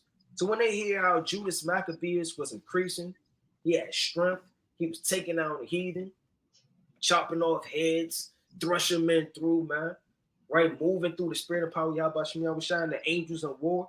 They had to go get Nicanor, right? It says he sent him with no fewer than 20,000 of all nations under him to root out the whole congregation of the Jews. So if he understood and knew that this man was increasing, they said, you know what, we got to go get Nicanor, man. We got to go get this prince. We got to have him to come up against Judah Maccabees. It says, and with him he joined also Gorgias, a captain in matters of war that had great experience. So when Nicanor knew he had to go to war with Judas Maccabees, he understood that he had to get help. He had to get Gorgias, man. You read about him at 1 Maccabees, the 6th chapter, right? He was a captain. So these men were coming up and they were counseling together how to take down Judas Maccabeus and the men of war, because they knew it wasn't going to be an easy task. So Nicanor undertook to make so much money of the captive Jews. It didn't say he made money. It didn't say he made a couple of farthings here and there. It said he made so much money of the captive Jews, as should defray the tribute of 2,000 talents, which the king was to pay to the Romans. So not only was Nicanor a hater of the Most High, Nicanor was an Edomite. Nicanor went up against the children of Israel, right? And Nicanor, he hated the men of war and the Most High, and he was a slave owner, man. So he was an actual slave owner that had the captives of Jews. He went up with strategizing with Gorgias to try to take down the men of war. So this man, when you go into him, he didn't just get his head chopped off on a random day. No, this man, he had barren, deadly hate. He was trying to seduce, come up with peaceable words. That's Psalm chapter 55, man. And verse 20 all the way down. Come up with peaceable and smooth words, but inwardly all he wants to do is have war and fight and bloodshed. Jumping down to verse 34. As for that most ungracious Nicanor, what did the scriptures call him? Most ungracious, man. Who had brought 1,000 merchants to buy the Jews. That's a lot of people to buy the Jews, man. 1,000 merchants. It says he was through to help of the Lord brought down by them, who he made least account, putting off his glorious apparel and discharging his army. He came like a fugitive servant through the midline unto Antioch, having very great dishonor, for that his host was destroyed. You got God. Yeah, and that's a slave trade that nobody really talks about, man. Everybody wants to talk about the transatlantic slave trade or the sub-Saharan slave trade or the Silk Road slave trade. How come they never talk about the Nicanor or the Mediterranean slave trade? You never talk about these things, man. You never talk about how the so-called white man was selling you to the Romans, other so-called white men, right? The Greeks, they was promising to sell the Jews, man. Not, I believe one of the accounts says 90 talents for one body. They put a price on you, man. So this man, he was beyond evil is not even an appropriate word to use, man. Right? Words really can't describe what kind of individual this was, man. Let's read on in 2 Maccabees chapter 15. So this 2 Maccabees chapter 15, and I'm gonna jump down. And I encourage brothers to get back into Maccabees if you haven't. Get back into First Maccabees. Get back into the 2 Maccabees, right? And get into these accounts, man. Right? That you can know, Salakia.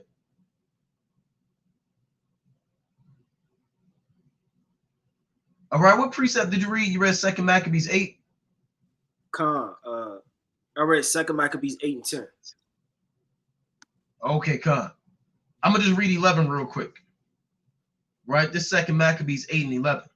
Wherefore immediately he sent to the cities upon the sea coast, proclaiming a sale of the captive Jews and promising that they would have 80 bodies for 1 talent, not expecting the vengeance that was to follow upon him from the Almighty.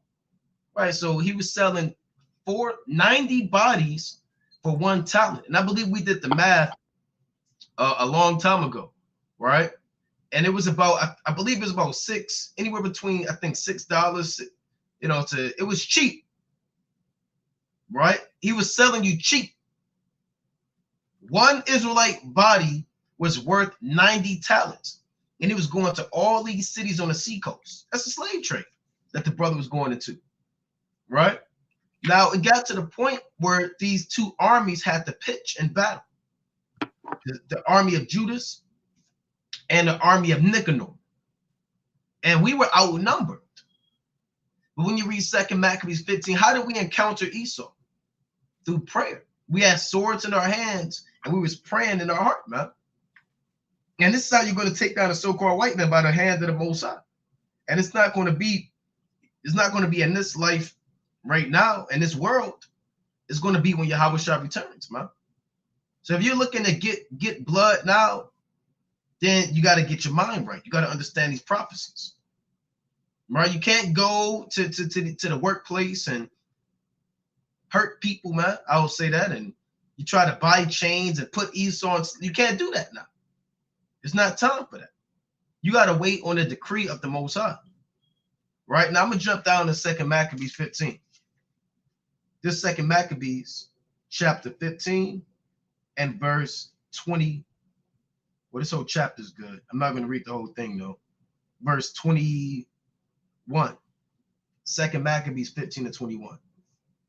Maccabees, seeing the coming of the multitude and the diverse preparations of armor and the fierceness of the beast, stretched out his hand toward heaven and called upon the Lord that worketh wonders, knowing that victory cometh not by arms, but even as it seemeth good to him, he giveth it to such as are worthy. So battles aren't fought by man, they're fought by the Most High. The victor and the one that's defeated is determined by God. Therefore, in his prayer, he said after this manner, O Lord, thou didst send thine angel in the time of Hezekiah, king of Judea, and didst slay in the host of Sennacherib and 185,000. Wherefore now also, O Lord of heaven, send a good angel before us for a fear and dread unto them. And through the might of thine arm, let these be stricken with terror, that come against thy holy people to blaspheme, and he ended thus. Then, so he threw a prayer up, huh? Right? To Yahweh Bashmi Yahushua, that he can overcome the so-called white man. Judas never trusted in his strength, right? Simon, Jonathan, these men never trusted in how strong they could swing the sword and how quick their reflexes were, how high they could leap over. They never did that. And that's what this is about. It's about trusting in the Most High too, man. Yeah, it's about the destruction of Nicanor, but it's also about having faith.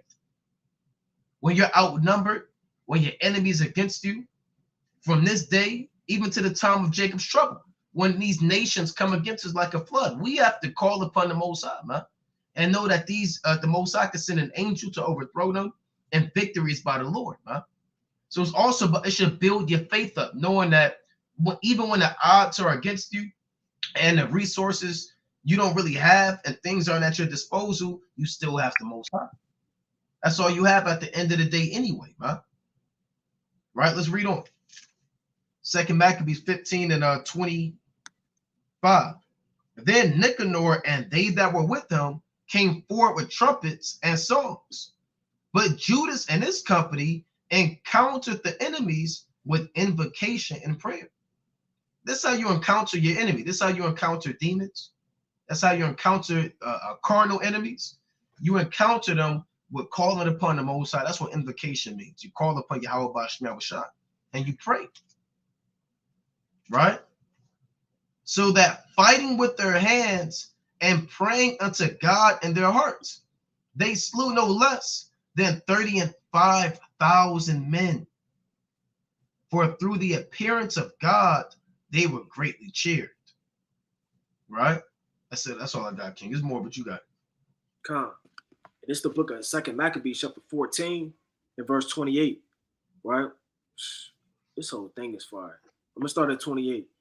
When this came to Nicanor's hearing, he was much confounded in himself and took it grievously that he should make void the articles which were agreed upon, the man being in no fault. So what does the so-called white man do, man? He revokes and turns his back on treaties that he makes, man. That's the spirit of the so-called white man. He'll take a treaty, he'll take an article, he'll write something, he'll proclaim something, he'll tell you peace. But inwardly, he wants to do nothing but deceive and have war. But because there was no dealing against the king, he watched his time to accomplish this thing by policy. Notwithstanding, when Maccabees saw that Nicanor began to be churlish unto him, meaning Maccabees, he had a very high level of discernment. And that's what you got to have with these devils, man. You can't let them laugh and giggle and chuckle and be in mirth at work all day and start to be deceived. So Judas Maccabees, he said, you know what? This man's starting to be churlish. He already knew his spirit wasn't right, but he definitely knew through discernment that he couldn't go into any treaty with him, man, because he's going to do nothing but revoke and withdraw. Notwithstanding, when Maccabees saw that Nicanor began to be churlish unto him, and that he entreated him more roughly than he was wont, perceiving that such sour behavior came not of good. So it said Judas Maccabees, it's like Nicanor, he has sour behavior, man. Right. You know the sour behavior of Esau. You know his countenance, how he looks, double-minded, his whereabouts. And every Jake that's seeing Esau do the fake smile, man. Right? He walking by. They just scrunch up their face. You know, Right. what the hell they thinking? Just they be walking their dog, you see him kind of catch eye contact. They all do the fake smile, man. Right. And we don't know what the hell they thinking, man. I don't know if it's bloodshed, put us to slavery, hatred, right? Think about our forefathers. Only God knows. So he perceived through his behavior. It says, came not of good. He gathered together not a few of his men and withdrew himself from Nicanor, man. So he got the hell away from him, man. He knew that this snake and his devil was up to no good. And that's the spirit we got to be in, man. We got to withdraw ourselves and understand through discernment any situation we put ourselves in, we can't trust him, right? It says, but the other knowing that he was noble, right, prevented by Judas' policy, came into the great and holy temple. and commanded the priests that were offering their usually sacrifices to deliver him the man, right? And I want to rest right there. But that's the point, man. So, Judas Maccabeus had discernment. So we had understanding how crafty the so-called white man is. And we're in-depthly going into this man Nicanor. So we know how sly, how cunning this man is on the left-hand side. And that's the spirit of a snake, man. Right? Let me get this quick precept in the book of Job. Right? It's what the Lord called it. Right? This is the book of Job. I'm going to start at, so I can bear with me, 12 and verse 6. The tabernacle of robbers prospered, and they that provoke God. So Esau provokes the Lord, man. You know when somebody provoking you, they're pushing you. They're trying to get on your last nerve. They're doing something you know that it hates, man. You know you hate that thing. And they're just nothing but the men on the earth that provoke the Lord are secure, into whose hand God bringeth abundantly. So you have to understand the Lord said, I have long time holding my peace. So if you keep getting pushed every single day, spit on, lied against, right, stabbed, manipulated, God knows what, all of these different things to a carnal man, what do you think that man is going to do when he finally lets loose, man? He's going to beat the hell out of you, man. You're going to start swinging like that so-called kid that gets bullied all the time. He done had enough. He got pushed against the locker. His books got slapped out of his hand. When he finally let loose, because he's been holding it in for so long, it's going to be nothing but a massacre. How much more the Most High?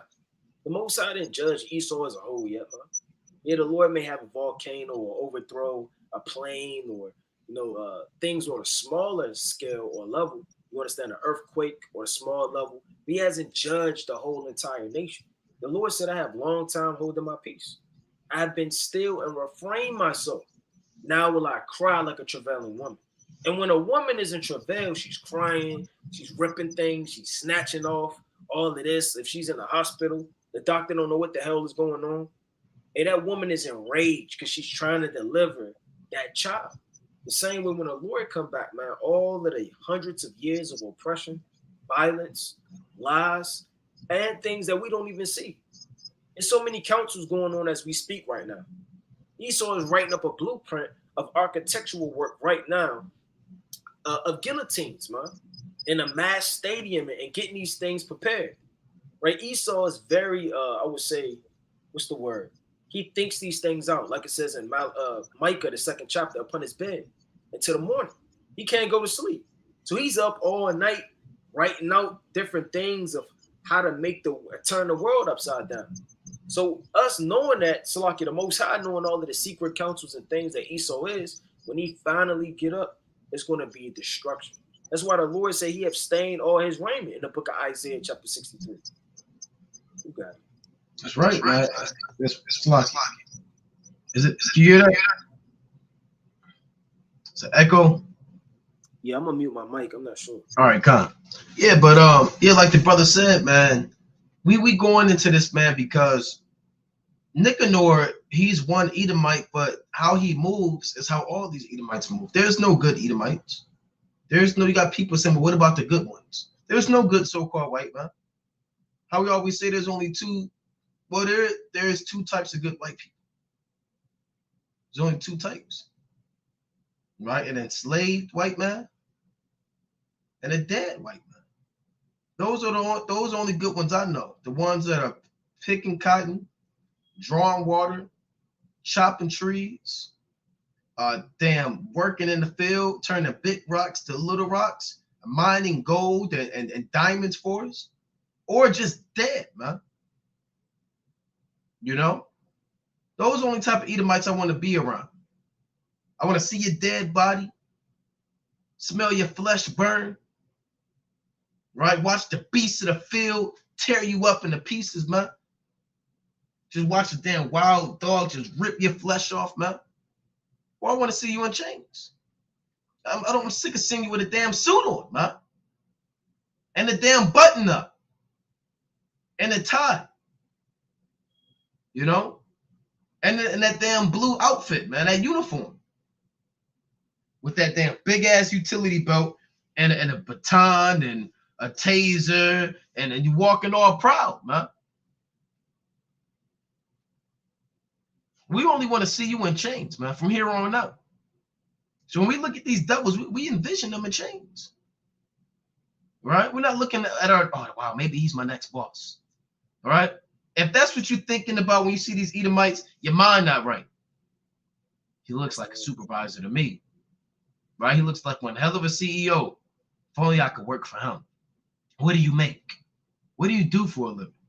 We're not going around thinking like that, man. Let me go back to 2 Maccabees, right? Let me read on. This 2 Maccabees chapter 15 and verse 28, right? So they killed 35,000 Edomites. It reads, now when the battle was done, this go back to what Uriah was going to in 1 Maccabees 7, but it's another account. Now when the battle was done, returning again with joy, they knew that Nicanor lay dead in his harness. Then they made a great shout and noise, praising the Almighty in their own language. So they was saying, call Lord Yahweh Ba'Shem Yahushua in their own language. Let a so-called black man or black woman see a dead white man out there now. They 911 and oh my God, gotta give him the damn see. You got him choking. He's on the other side of the room, choking on a hoagie, right? And damn stuffed crust. And you get up out your damn seat on the other side of the restaurant, and you get up and you put your food, you push your child out the way, you knock your woman down, you run into the so-called white man, you take this and you put it like this, and you go like that, and then he damn cough up his damn stuffed crust, man. Right? Land on the table. Then he look at you, say, I ain't asked for your help. Don't touch me, man. He said, get off of me, man. Then he'll sue you, man. You know? Because he didn't ask you to do that. Now you going to court. Now you got trials. Now they got mail coming in. Your whole life is in shambles, man. Lawyer fees. Because you're deciding to save the so-called white man. If we see an Edomite choking across the other room, hey, guess what we're going to do? We're going to mind our damn business, man.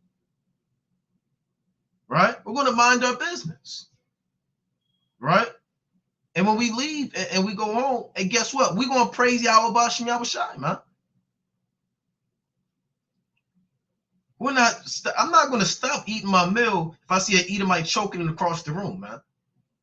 I'm not about to sweat and stutter and fidget, man, and figure out what the matter is. Hey, he's choking. Hey, it is what it is. Right? And that makes my meal taste a whole lot better. You know? So let me read on. Salaki. Right? 2 Maccabees chapter 15. So they was rejoicing when they saw Nicanor dead. That's the point. All right? That's the point. 2 Maccabees 15 to 29. Then they made a great shout and the noise, praising the Almighty in their own language. And Judas, who was ever the chief defender of the citizens, both in body and mind, and who continued his love toward his countrymen all his life, commanded to strike off Nicanor's head and his hand with his shoulder and bring them to Jerusalem. So when he was there and had called them of his nation together and set the priests before the altar, he sent for them that were up the tower and showed them bow Nicanor's head and the hand of that blasphemer which with proud brags he had stretched out against the holy temple of the Almighty. And when he had cut out the tongue, see that? They cut out this devil's tongue, man. You think Judas, man, he was of a different breed. Cut his tongue off. They dismembered this man. Chopped his head off, chopped his hand off, chopped his shoulder off, chopped his tongue off, man. They damn minced him up, man. Like you mince up onions or garlic and you put it in the pot. They minced up the so-called white man. Right? It reads, and when he had cut out the tongue of that ungodly Nicanor, he commanded that they should give it by pieces unto the fowls. Hey, man, they cut it up and people feed the pigeons, the old lady, and they go out there and they throw the breadcrumbs. He said, hey, look, feed the fowls of the flesh with his tongue. And they was out there spraying. They was rejoicing. The women rejoicing, throwing the white man pieces out there. The little kids, they dancing and laughing. Hey, if you went back there now and you went in the spirit, and you call the police, man. I don't know where I'm at. This is crazy. They're throwing tongue and the kids are rejoicing. There's birds everywhere. This is madness. Yeah, dancing. Yeah, they dancing. They dancing. There's pieces of tongue. There's an arm over there. Some white guy. And a lot of people, you wouldn't last back there, man. You wouldn't last because you would have saw something and you would have scratched your head. They was literally taking this man's tongue, and they, you know, they had to dice it up small so they could feed a lot of the birds. You know, you gotta you don't want to waste it quick, right? You don't want to just have 3 chunks. You don't want to just waste it. You want to take your time. So you know how you got them crumbs in the bottom of the bag, and you take your time. That's the point. So they dice it up small. So they throwing them out there, you know, for the different birds, and you got to wait for the birds to come.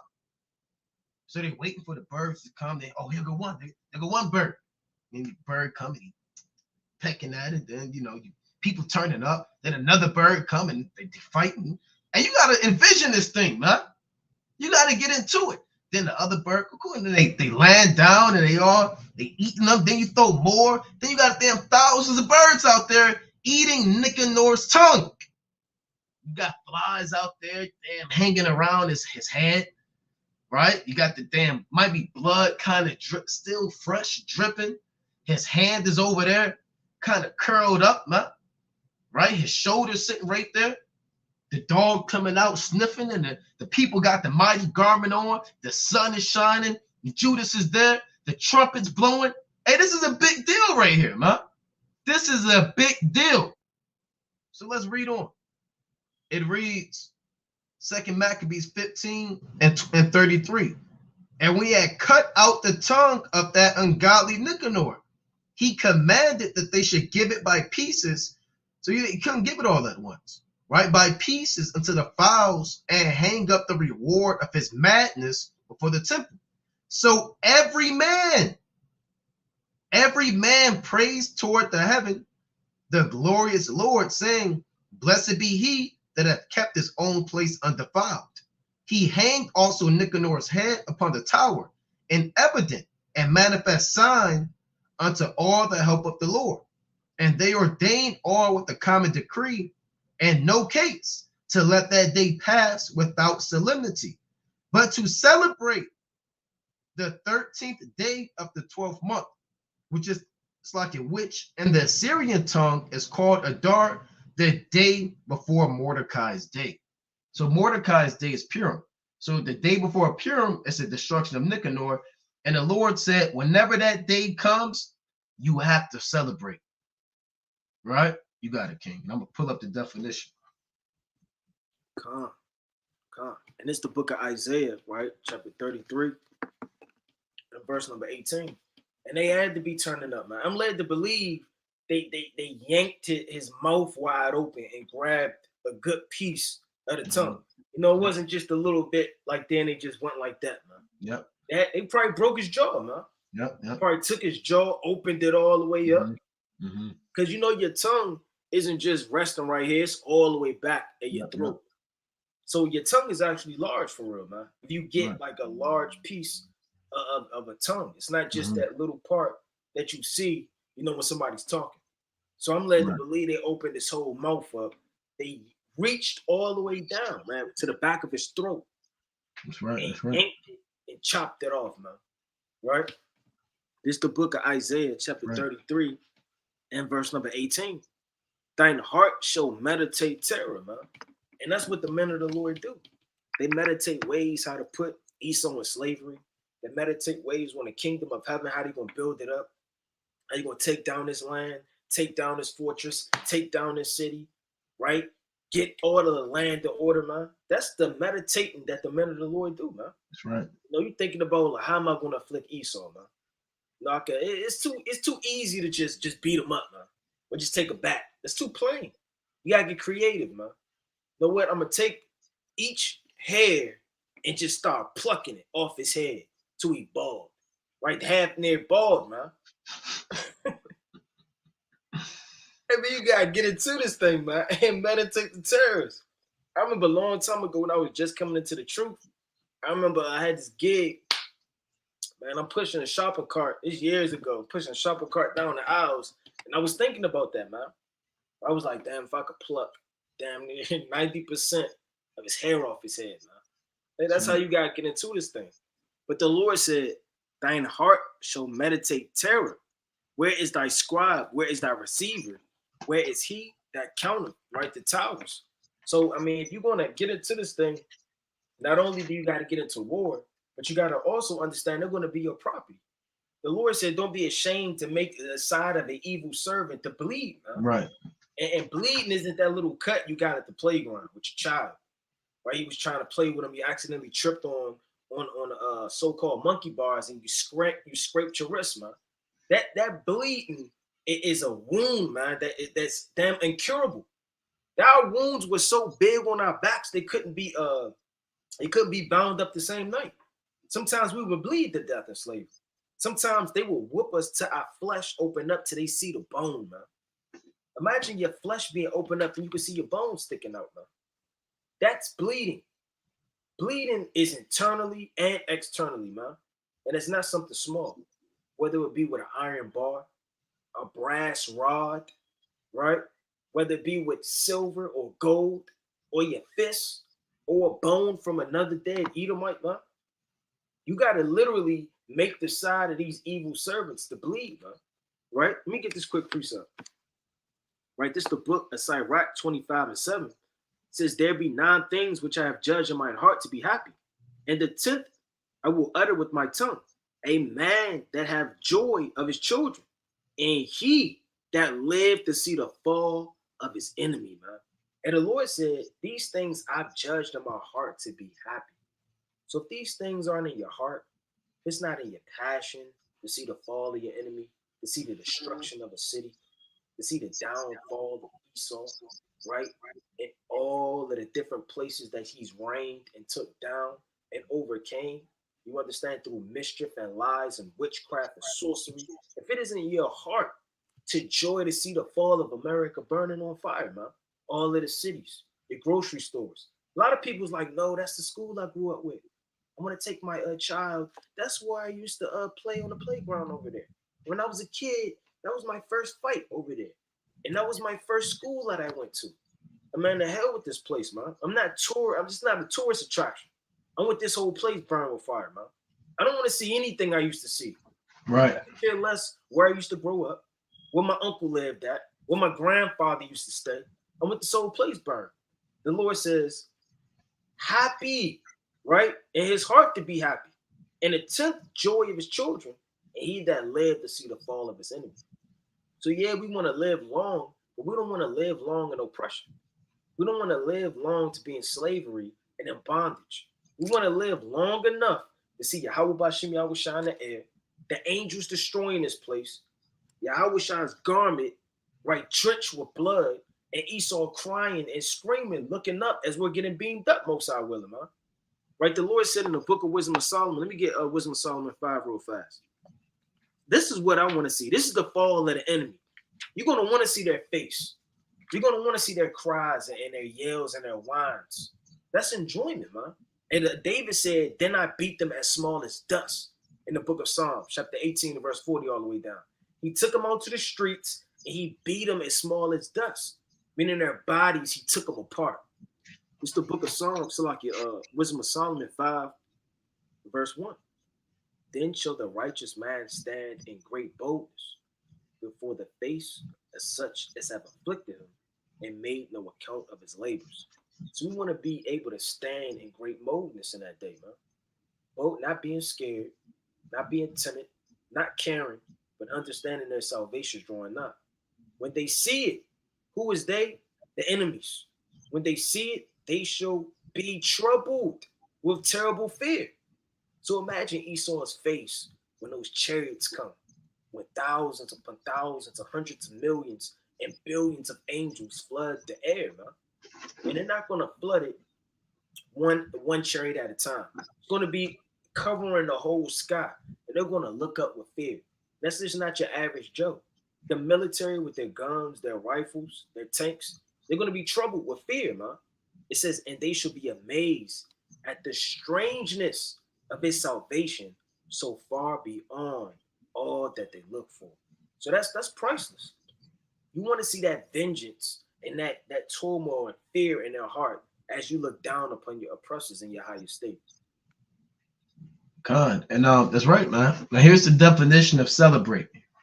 So when you keep in it the destruction of Nicanor, like the brother going into, it's about rejoicing at the downfall of your enemy. It's not a time of sadness. You want to fight that, man. If them spirits of sadness try to hop on you, you want to be in a spirit of mirth and a spirit of celebration, man. You should be excited because the so-called white man and these Edomites were subdued by the Most High, and the Lord used your forefathers to kill them. That's a time of rejoicing. You know, so you eat, man. If you want some lamb, and you cook some lamb, you know. If you want to drink a glass of wine, you know, if you want a little bit of strong drink in moderation and in season and discipline, and you have some strong drink, man. You want to play some righteous music, and you put that righteous music up. And guess what? And you turn it up, man. You don't I just want to turn it a little bit because you get into this thing, man. If you want to dance, if you want to, you dance in the blood of the wicked, you might do a dance in the blood of the wicked, man.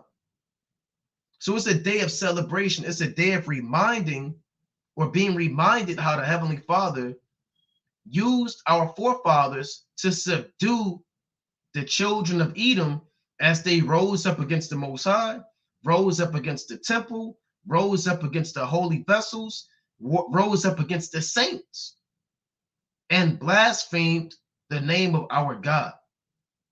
Right? So it's a day of celebration and a day of mirth, a day of gladness, a day of joy. All right? And it's right before the day of Purim. So here's the definition of celebrate. Acknowledge a significant or a happy day or event with a social gathering or enjoyable activity. Right? So it's a day of rejoicing and a day of celebrating the downfall of Edom. All right, let me go to Ecclesiasticus, the 14th chapter. All right, let's go to Ecclesiasticus chapter 14. Let me get a quick precept on that. All right, so right, chapter 14. So, and the fall on the so-called Friday night, man. Right, so you brothers, you getting off the plantation, Esau, damn. Hey, that's the day, man, on that so-called Friday, hey, Esau kind of vexing you, and it's going to be Satan. They might vex you heavy on that day, man. Because the destruction of Nicanor draws nigh. So don't be surprised if temptation increases from these damn devils around that time, man. You know, you might get pulled over, Esau kind of looking at you, man, sizing you up, right? A so-called boss giving you hell, man, out of nowhere. It's them demonic forces. So when you clock out, man, if you swipe your badge or put a number in or put it whatever, man, once you leave that damn facility or that plantation, you got your chin up, man. You untouchable. Why? Because the feast of his death draws nigh. All right. You don't have to wear all black. Oh, do I wear all black? Is it a funeral? Do I mourn? No, brother. Right? Do you put a veil on? Do I creep around and move in heaviness? Do I fast? No, you don't fast on that day. It's not a day of fasting. It's not a day of mourning. It's not a day of thinking about your rent and your bills and all of your payments you got to make. And, it's not a day of that, man. You got to give your mind over to joy. This Ecclesiasticus chapter 14. It's like you. Let me get there. This Ecclesiasticus in the Apocrypha, chapter 14 and verse 11. My son, according to thy ability, do good to thyself and give the Lord his due offering. So you do good to yourself, but you give all honor and glory to the Most High on that day, man. So guess what? If you like lamb, like I said earlier, man, don't buy the small piece of lamb. Oh, I ain't nothing. I don't deserve the big piece. I'm wicked. right? Who am I to get the big piece of land? All right, leave it to the beast to the field, right? And then you buy them small party wings, right? And you just put them in the oven, man. You buy 3 of them, and then you fast 10 minutes after, man. And you afflict yourself with a whip. That's not what this day is about, man. It's not about affliction and madness. And you see that big piece, and you might buy a whole lamb leg, man. I know brothers that bought a whole lamb leg, man, on a feast day, man. And they got down. You know, they took their little rub out, they did their thing, they seasoned it, they took the nice wine, the nice strong drink. They poured them the nice strong drink in the good wine. Right? And they usually pour this much, but they might have poured this much, man. Right? They're getting down. Like I said, they might turn that music up, you know, and they're not gonna be modest about it, man. Yeah, they neighbor, they damn with the broomstick. Keep it down. Me and my cats. Hey, guess what? You just turned it up, man. Right? Because this is a destruction of Nicanor. Right? They knock on the door, you turn it up more, man. They're gonna have to wait because you turning up in righteousness, man. Of course, in wisdom, right? Be wise, right? Don't be a fool, right? But it's all in wisdom and mirth, right? Ecclesiastes chapter 14 and verse 13. I'm gonna read 12. Remember that death will not be long in coming, and that the covenant of the grave is not showed unto thee. Right, so death is coming, man. Jacob's trouble. You could die any second, man. That's what the Most High is saying. And tell you that in Ecclesiastes 9 and 11, right? As the birds that are taken in the net and the fishes, or in the snare and the fishes in the evil net, so are the sons of men snared in the evil time when it falleth suddenly upon them. God forbid, but we could die any second, man. So you want to go out in righteousness. That's what the Most High said. You want to live these feast days to the fullest extent. Right? All hell could break loose after the destruction of Nicanor. And there's no going back in time. There's no going, oh, damn, I should have turned up on that day, man. Damn, man, I should have drank some wine. I should have rejoiced more, man. I should have been zealous. Ain't no shoulda, woulda, couldas, man, in the grave. So you better do this thing right and do it right now. I'm going to jump down to verse 14. Defraud not thyself of the good day, and let not the part of a good desire overpass thee. Shall thou not leave thy travails unto another, and thy labors to be divided by lot? Give and take, and sanctify thy soul, for there is no seeking of dainties in the grave. So the Most High said, don't despise yourself for the good day. You might get a garment, man. And look, I'm gonna put the mean garment on, man. Right?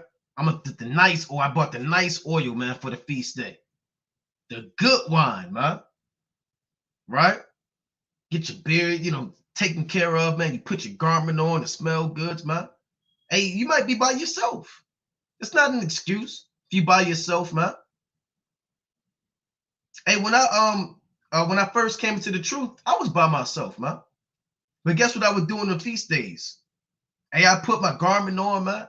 It'd be me and Yahweh Bashim Yahushai, man. I get the wine, even when I was solo, man, when I was by myself. I ain't had no wife, I ain't had no children or nothing, man. And I was, humbly speaking, turning up with the Most High, man. Yeah, I can't do it. I don't have a camp. I don't have a congregation. I live in the desert. Well, brother, guess what, man?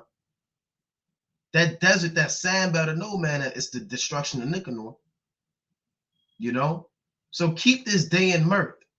Try not to give your mind over to heaviness. Try not to give your mind over to sadness, man.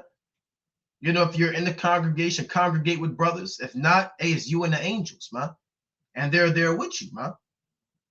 You got it, King. And you gotta have a high level of discernment with these feast days coming up, man. Satan is going to try to take you out the spirit, with all he got. You gotta know that for a fact. So if your car go out, somebody said they cutting hours, something happened with your wife, your children, God knows what, or just a plague of the mind, start to afflict you, right? You're starting to catch infirmities, you're starting to get sore, your back hurt. All of that's just a pawn for Satan to use to sift you out, man. To have you to be what? Right, slothful, right? Have you to be sorrowful, have you to move in depression, have you to have the cares and the worries of his life to override that just balance at a feast day, man. And we used to turn up in the ancient world, man. They had literal musicians, they had choirs. So when they had feast days, it wasn't just 3 people in a tent, man. And they would just shake on one tambourine. We had a whole solemn assembly. We had singers. Like David had the whole choir out there. We had timbrels. We got the harps. Right? It was beautiful through the spirit, man. You had the string instruments. You had all of this, the women singers and the men singers. Hey, Solomon had singers, man, in his kingdom. How much more, you understand, in the kingdom of heaven when we turn up through the spirit? We're going to do it the right way. It says, let me get this. This is Ecclesiastes chapter 2 and verse 24. It says, there is nothing better for a man that he should eat and drink, and that he should make his soul enjoy the good of his labor. So it's nothing better for a man, man. You may see, well, I just bought a watch. I've been laboring real hard. I want to buy this watch. Or I've been laboring real hard. I want to buy this TV screen. No, it's nothing better for you to eat and drink and turn up, man. It'll push away your sorrows. When that music is playing, and it, whether it be the R&B, the OD, some truth music, whatever the case may be, and that tune hitting right, you got the wine in your system, you feel nothing but the righteous spirits around you. And Yahweh Shai turning up your spirit of righteousness, you on fire, man. You're laughing. You're not thinking about bills and troubles. You're not thinking about the so-called white man and the vexation of spirit. You're not thinking about all of the tribulation and anguish and terrors of the life that you used to live, man. Right prior to the feast day coming up. All you're doing is thinking about the destruction of the so-called white man. Judas Maccabeus, the hammer, swinging the sword, right? Simon, all of the men of the Lord, Mattathias. You're getting into the Maccabees, man, reading these accounts. It says, enjoy the good of his labor. This also I saw that it was from the hand of God. So these things are from the hand of God. So like the brother said, don't say, well, I shouldn't drink too much. It's wine. I don't want to enjoy myself. No, this is from God. That big old piece of lamb, that's from the Most High. All of that macaroni and cheese, that's from the Most High. Them greens, right? All or everything that's laid out, man. Whether you got tacos, whatever you eating through the spirit, man. Hey, get that thing together, man. This is the fruit of your labor. This is the fruit of you reading, praying, fasting, doing the work of the Lord being laid out before you. It says, Salakia, let me read Ecclesiastes chapter 2 and verse, I'm going to start at 10. It says, and whatsoever mine eyes desired, I kept not back from them, and withheld not my heart from any joy. So Solomon said he didn't withhold his heart from any joy. A lot of people saying, I got work in the morning, I can't turn up like I want to, y'all. Yeah, let me be moderate right now. I got neighbors.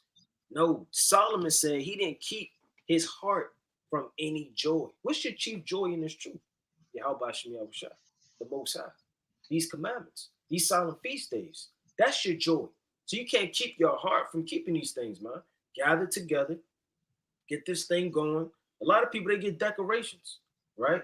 You can go to the so-called 5 and below if y'all got those, whatever that, you may have a CVS, whatever the case may be, Walmart, get you some decorations, some balloons, right? Play some music, right? Get in the spirit of turning up, man. It says, for my heart rejoiced in all my labor, and this was my portion of all my labor. So the labor that we work, yeah, it's physical, but it's also spiritual, man. When you labor to find out these accounts and you read and you get in the spirit and the Most High is breaking things down twofold to you and understanding the spiritualness of what's going on in the faith, the protection, right, the leadership, the reign, the rulership, fighting down and taking down our oppressors, the enemies, and you're accounting these things, hey, that's mighty, man, through the spirit. So make sure you eating, drinking, turning up, and don't do these things in small measurements, right? You want to have a nice day through the spirit and turning up in righteousness.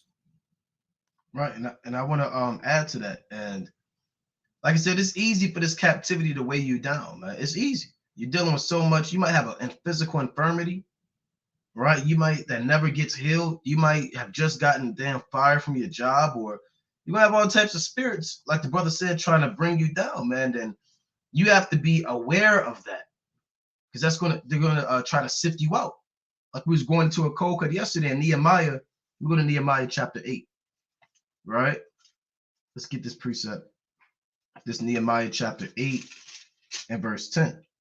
It reads, "Then said he unto them, Go your way, eat the fat, and drink the sweet, and send portions unto them for whom nothing is prepared. For this day is holy unto the Lord. Neither be ye sorry, for the joy of the Lord is your strength." See that? So that's your strength right there. Don't you know Satan knows that, man? He's going to take away your joy from serving the Most High and bring sorrow and madness in your heart. So the joy of the Lord is your strength.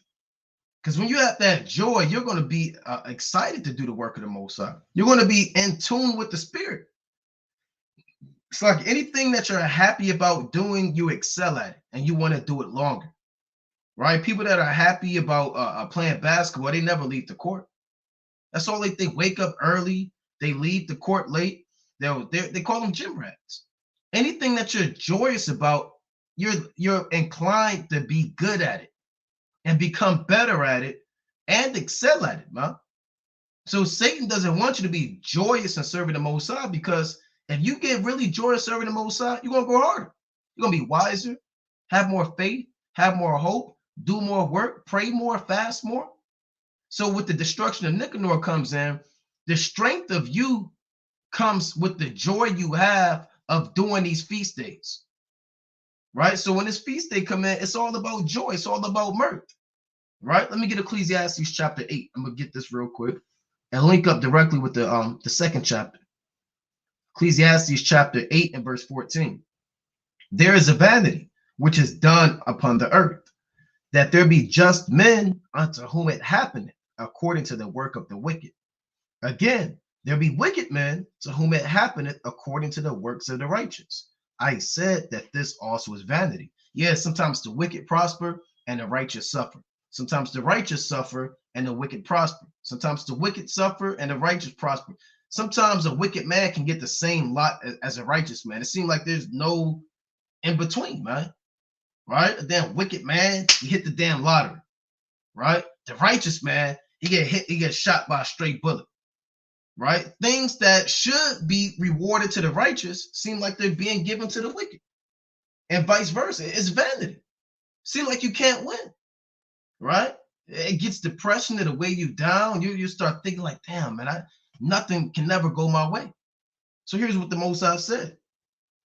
Then, so after he understood that, it says, "Then I commended mirth, because a man hath no better thing under the sun than to eat and to drink and to be merry, for that shall abide with him of his labor, the days of his life, which the Most High giveth him under the sun." You see that? So the Most High commends mirth. It's not always about the in-depth breakdowns. That's a small portion of the truth. Right? Going to camp and shaking a hand is a small portion of the truth. Studying until your eyes fall out is just another portion of the truth. Don't you know mirth is part of this thing? Liberty is part of this thing. Joy is part of this thing. Hey, joy is part of the fruits of the Spirit. So if you're in the Spirit, joy should be embedded in you. So mirth is also part of this thing, but it has to be in moderation and in balance. It's not this entirety of the truth, but there are times where mirth is commended by the Most High, chiefly on feast days, man. And the Most High wants to see you in mirth. He wants to see you enjoy serving the Most High. The Most High don't want to see this thing being a burden to you. Oh, destruction of Nicanor. And you just going through the motions, man. You don't know who Nicanor is. You don't have an apocrypha. You got a damn dirty beater on, man. Right? You're there because somebody kind of brought you there. You know, you're trying to bring everybody else down. You know we got to go to work on Monday. Right? Don't you work 8 hours? Right? Hey, guess what? You don't want to be around nobody like that, man. And we're walking away from that guy, man. Y'all know we ain't nothing, right? Y'all know we ain't SHIT. right? You know the Day of Atonement coming up in a few months. You're gonna get your spirit right. Ain't nobody perfect, right? Ain't nobody perfect. Ain't nobody Yahweh. You ain't the Most High. Ain't we all wicked? So you wanna abstain from that brother on that day, man. It's not time for that, man. It's time, like we said, to have your blinders on in wisdom and in faith and in the spirit, remembering the mighty works of Yahweh, Bashim Yahushua, talking of the works of the Most High. Right? That's what you got to do. You got to talk about the works of the Most High. Speak about it, his glorious works and what the Most High has done. What he has given your forefathers to do, man.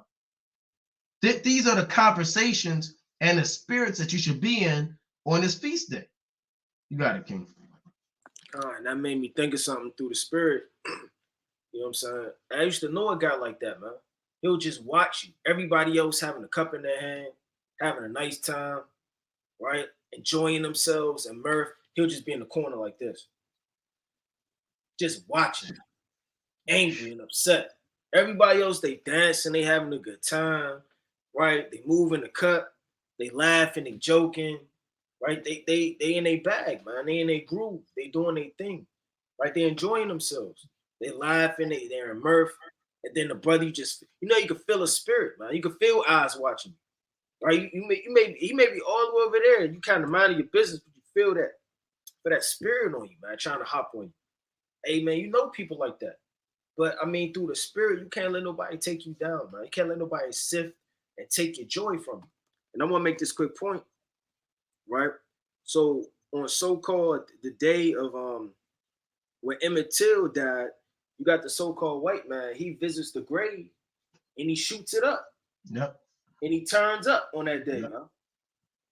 He turns up on the death of Emmett Till. Hold on, I got another picture. Yep. And it got bullet holes. It got bullet holes all in, the brother's graveyard site, man. And they shoot it up. They dance. They get drunk. They do all type of demonic activity on the death and grave of Emmett Till, man. And we can't be ignorant or not care about these things, man. Right? On Emmett Till's grave. So if Esau is doing, there's no commandment that says thou must turn. That's not in the Bible. If Esau could do this in his spirit, you know why? Because he loves his father Satan, man. He loves to please. He loves demonic activity. He loves to be contrary to righteousness. He loves to go to hell off, man. And he hates his enemy. So if he hates his enemy that much, right? Urinate on the grave, shoot it all up, set it on fire, right? Get drunk, and it's all type of Budweiser cans everywhere, laughing and joking and shooting and tossing his damn hat around and taking his straw out his mouth and spitting his tobacco and doing all manner of rudeness, man, and behavior. What must you do on the right-hand side, man? We must turn up at the destruction of Nicanor. And that's a real mighty feast day in the spirit when you think about it, man. This is the book, right, of First Esdras, chapter 9 and verse number 50. It said, this day is holy unto the Lord, for they all wept when they heard the law. Go then and eat the fat and drink the sweet, and send portions to them that have nothing, for this day is holy unto the Lord, and be not sorrowful, for the Lord will bring you to honor. So the Lord told us a commandment not to be sorrowful. You're sorrowful, you're going off in the eyes of the Most High, man. Here the Most High from the foundation of the earth have made a feast day for you to be in mirth, in joy, gladness, right? Turn up with your children, turn up with your wife, turn up with your husband, turn up with the Akim and Akwaf, but yet you turn that day and make it a day about you, man, and the troubles of your life. You let the spiritual demon Satan sift out your mind to play on your emotions and feelings of this world, man. Sometimes you just got to put stuff to the side. I know it's hard, man, but you just got to do it. You know what? I got this and I got that, but I'm going to put it all on the side and turn up for the Most High, man. Because like we always say, man, this could be our last feast day. You see how the spirit of the Most High is on the earth turning things upside down, man. Prophecies coming to pass. Every single day my phone is blowing up with whistleblowers, man. and all type of accounts of this happening and that happening and this alliance and this earthquake, right? And this person and that person and all hell starting to break loose. So you got to be like, damn, that could be a last Passover. You want to make sure that everything you keep it to the best of your ability. Right? When you watch the so-called footage of Michael Jordan, he said he play every game like it was his last. He go out there week in, week out, dunking the ball like it's his last time to dunk, passing the ball like it was his last time to pass, shooting the three and doing a jump and fade away like it was his last time, huh?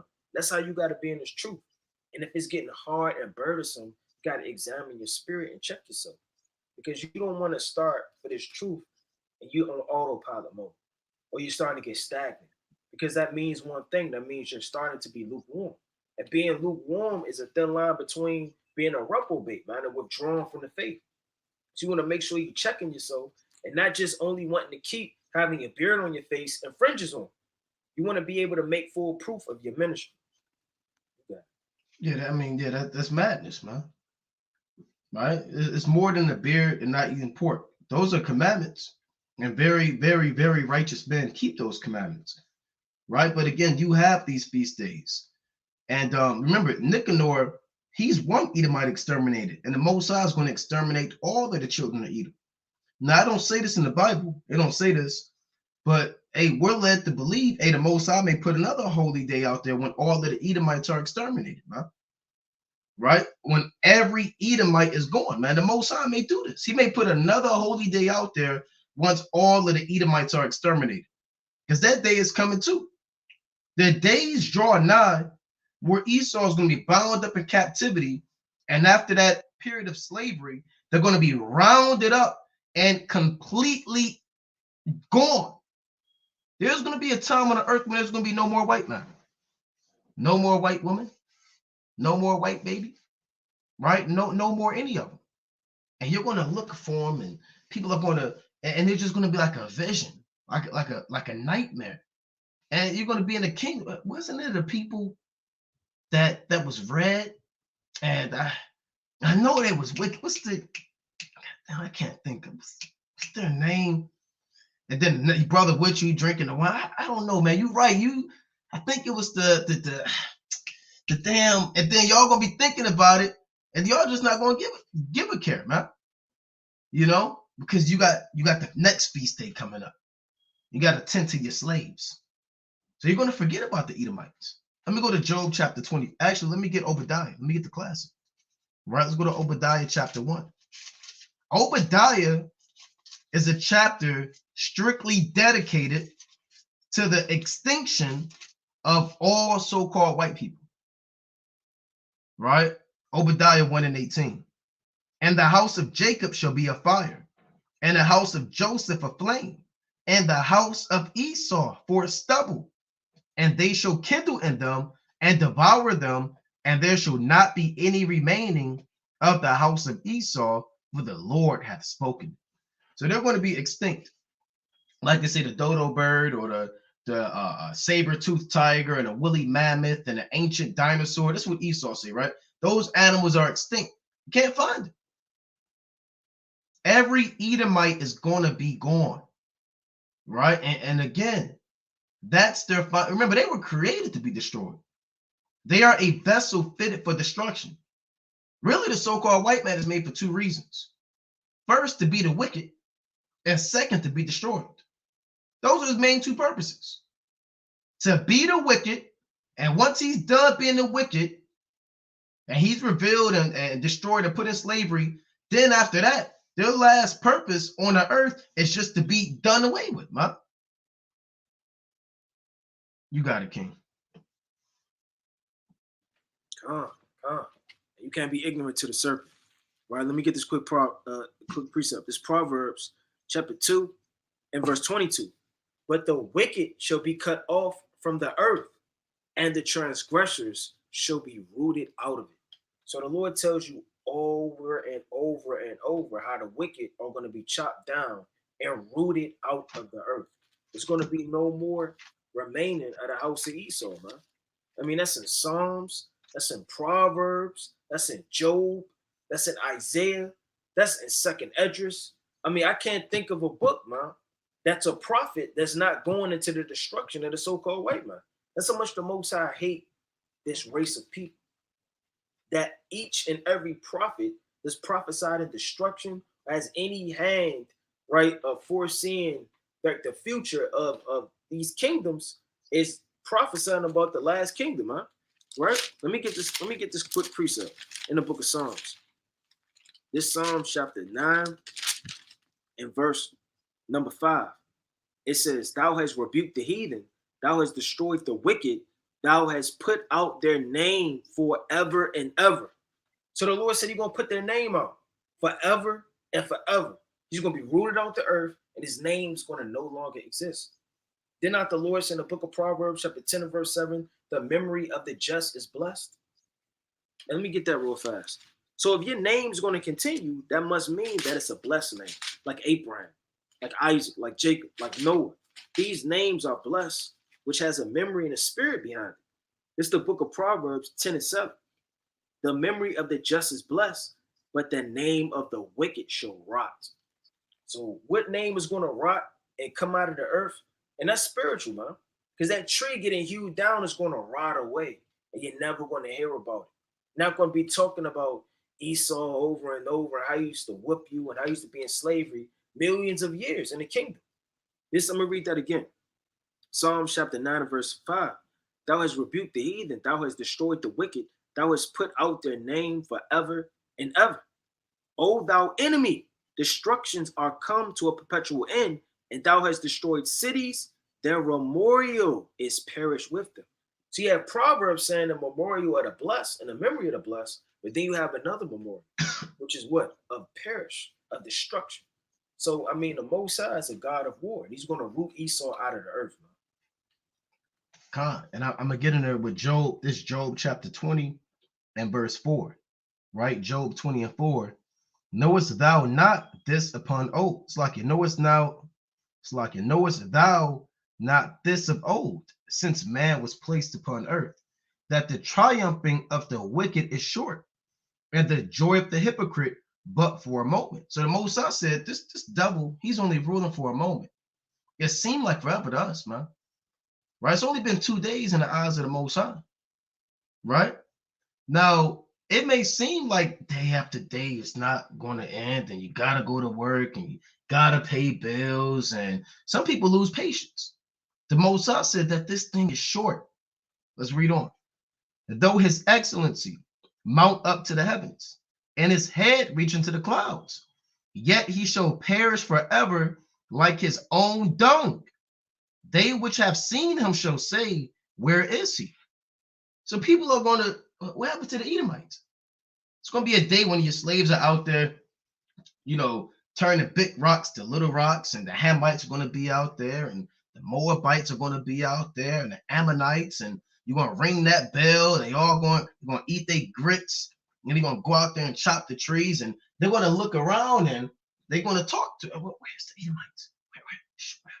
Where's Esau? Right? What happened to the Edomites? And people are going to sneak and put their axe down and run away and go find Edom, and they're not going to find anymore, man. They're going to go to Mount Seir. They're going to travel to the Caucasus. You're not going to find them. The Lord said they're going to say, where is he? Verse 8, he shall fly away as a dream and shall not be found. Yea, he shall be chased away as a vision of the night. Y'all don't remember the dream I had 8 months ago. I don't even think about it. You don't barely remember the dream you had last night. That's how it's going to be with the so-called white man. It's going to be like a nightmare, a vision. You wake up like, damn, what the hell? What happened? Right? That's what this is, a nightmare right here. And you're not going to remember great portions of it. Right? It reads, that I also, which saw him, shall see him no more, neither shall his place any more behold him. Right? And I'm going to get one more. Right? This Psalms chapter 37. And I'm going to start at 30. See where I want to start. 35. Psalms chapter 37. I'm gonna start at 34. Psalms 37 to 34. Wait on the Lord and keep his way, and he shall exalt thee to inherit the land. When the wicked are cut off, thou shalt see it. So when Esau is exterminated, it's not going to be done in secret. Most High's not singing how was shy to tiptoe in the middle of the night, right? And they take all the Edomites out and he just burn them, huh? Right? Then you wake up and you see the Lord tiptoeing back. The Lord isn't tiptoeing, man. And when these Edomites are exterminated, you're going to see it. And we really don't know, man. We could talk. We don't know how it's physically going to happen. The Most High could just bound them all up, and he could have them dig their own grave and dig a hole, and they sweating and think they're going to plant mulberry bushes and strawberries and plantains and telling them, and they sit there, oh, you know. Then they keep digging a hole, and you kind of tell them to get in the hole, and they try to figure out, well, why are we going down there? There's nothing down there. And we say, shut up. And they get in the hole, and it has to be like a big crater, man. Maybe something, maybe, size of a few football fields or so. But we kind of shove them in that hole, man. And all of Israel is going to come out old and young, man and woman and children, ancient men, young men. And we don't know. The Most High can send the chariots down, or he can give a spiritual power, right? Or we could just light it. We don't know how it's going to happen, man. But we know they're going to get burnt up, right? Psalms chapter 37 and 35. I have seen the wicked in great power, and spreading himself like a green bay tree. Yet he passed away, and lo, he was not. Yea, I sought him, but he could not be found. David said he saw them. You're not going to be able to find them. You got it. Con. And I'm about to send you this video. If you could play the joint real fast. You want me to send it on Twitter or on the message? Yeah, you can send it on Twitter. All right, con. So I can bear with me.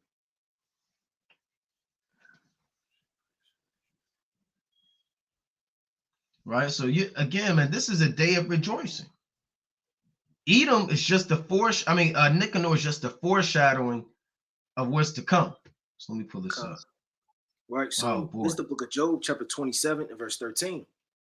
It says, this is the portion of a wicked man with God and the heritage of oppressors. So the Lord said it's a whole heritage of oppressors, right? It says, which they shall receive of the Almighty. If his children be multiplied, it is for the sword, and his offspring shall not be satisfied with bread. It's not just talking about food, man. It's just talking about substance. Your bread is going to keep you alive and functioning on a spiritual level and on a physical level. They're not going to be satisfied with the bread, meaning the increase of the earth, right? The wheat. It says, whose that remaining of him shall be buried in death, and the widows shall not weep. Because they're not going to be able to weep, man. Right? They're going to be in captivity. It says, though he heap up silver as the dust and prepare raiment as the clay, he may prepare it, but the just shall put it on. So all of that gold of the earth, the silver, right? All of these things of the earth, man, that he's gathering up and hoarding in. And the Lord said, yeah, they may think in their minds and their carnal spirits that they're gathering it up for themselves to lay up for many generations. But they're going to gather up all of that just to hand it right back over to the elect. It says, and the innocent shall divide the silver. He buildeth his house as the moth, and as a booth that the keeper maketh. The rich man shall lie down, but he shall not be gathered. He openeth his eyes, and he is not. Terrors take hold on him as waters, and tempest stealeth him away in the night. So he's not going to see his day coming, man. It says it's going to stealeth him away in the night. But you got it, King.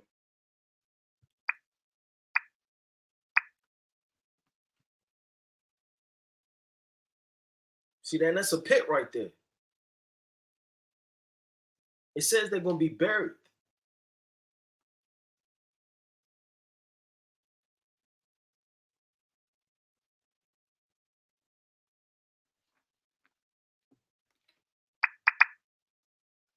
And that'll be beautiful through the spirit.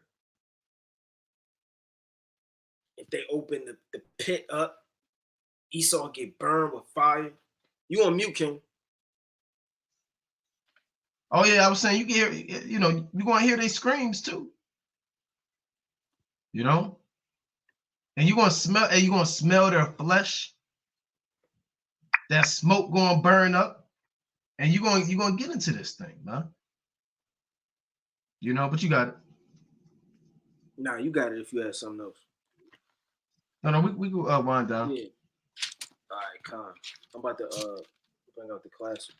But Most High willing, man, all of Israel is on fire, proceeding and coming up to the day of the destruction of Nicanor, right? Not only rejoicing in the so-called white man's destruction, but also getting your spirit together to come before the Lord.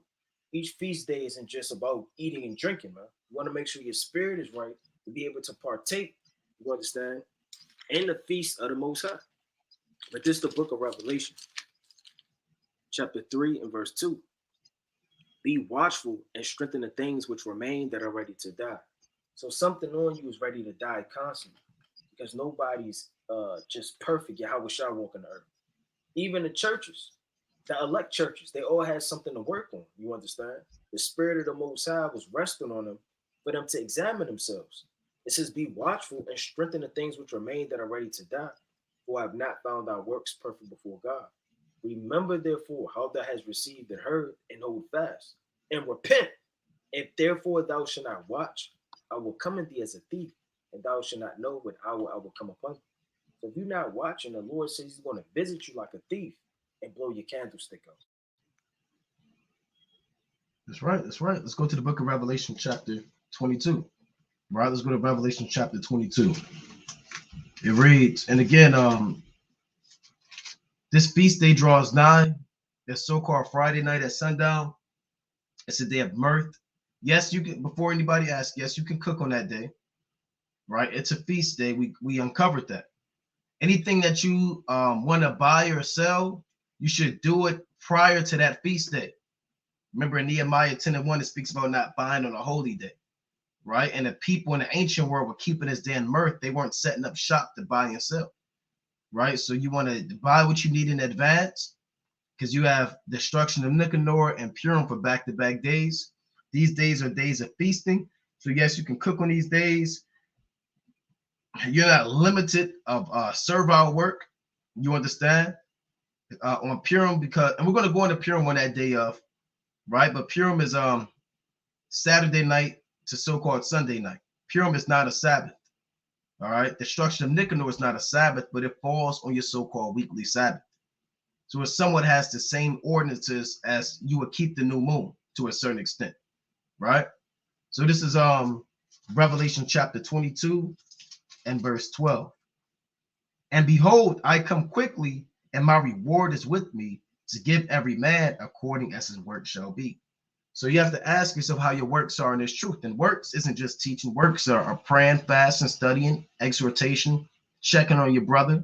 You understand? Work is building up your nation, building up your household, councils. You understand? It could be alms and charity, right? You may provide provisions and things of that nature. There are many works you can do, right? In this truth. And you have to ask yourself, what work am I putting in? And the work that I am putting in, can I go harder at it? And your answer should always be yes, man, because the Lord is going to gauge every man's work ethic in the truth and reward you with salvation or reward you with destruction, man. There's no gray area or in between. All right. But with that, we're going to close up, giving, of course, our honor and glory to Yahweh by Shema Mashiach Malak Yahushai. We're going to open up the line for questions like we normally do. For those who have them, they can call in at 213-603-9096. You should see that on the screen, as well as the pin 94809-305. You should see that on the live comment board, right? So you got the pin on the live comment board and the number on the screen. With that, Brother Naquam. Shalom, Brother Right. Kwam Yasha. Shalom.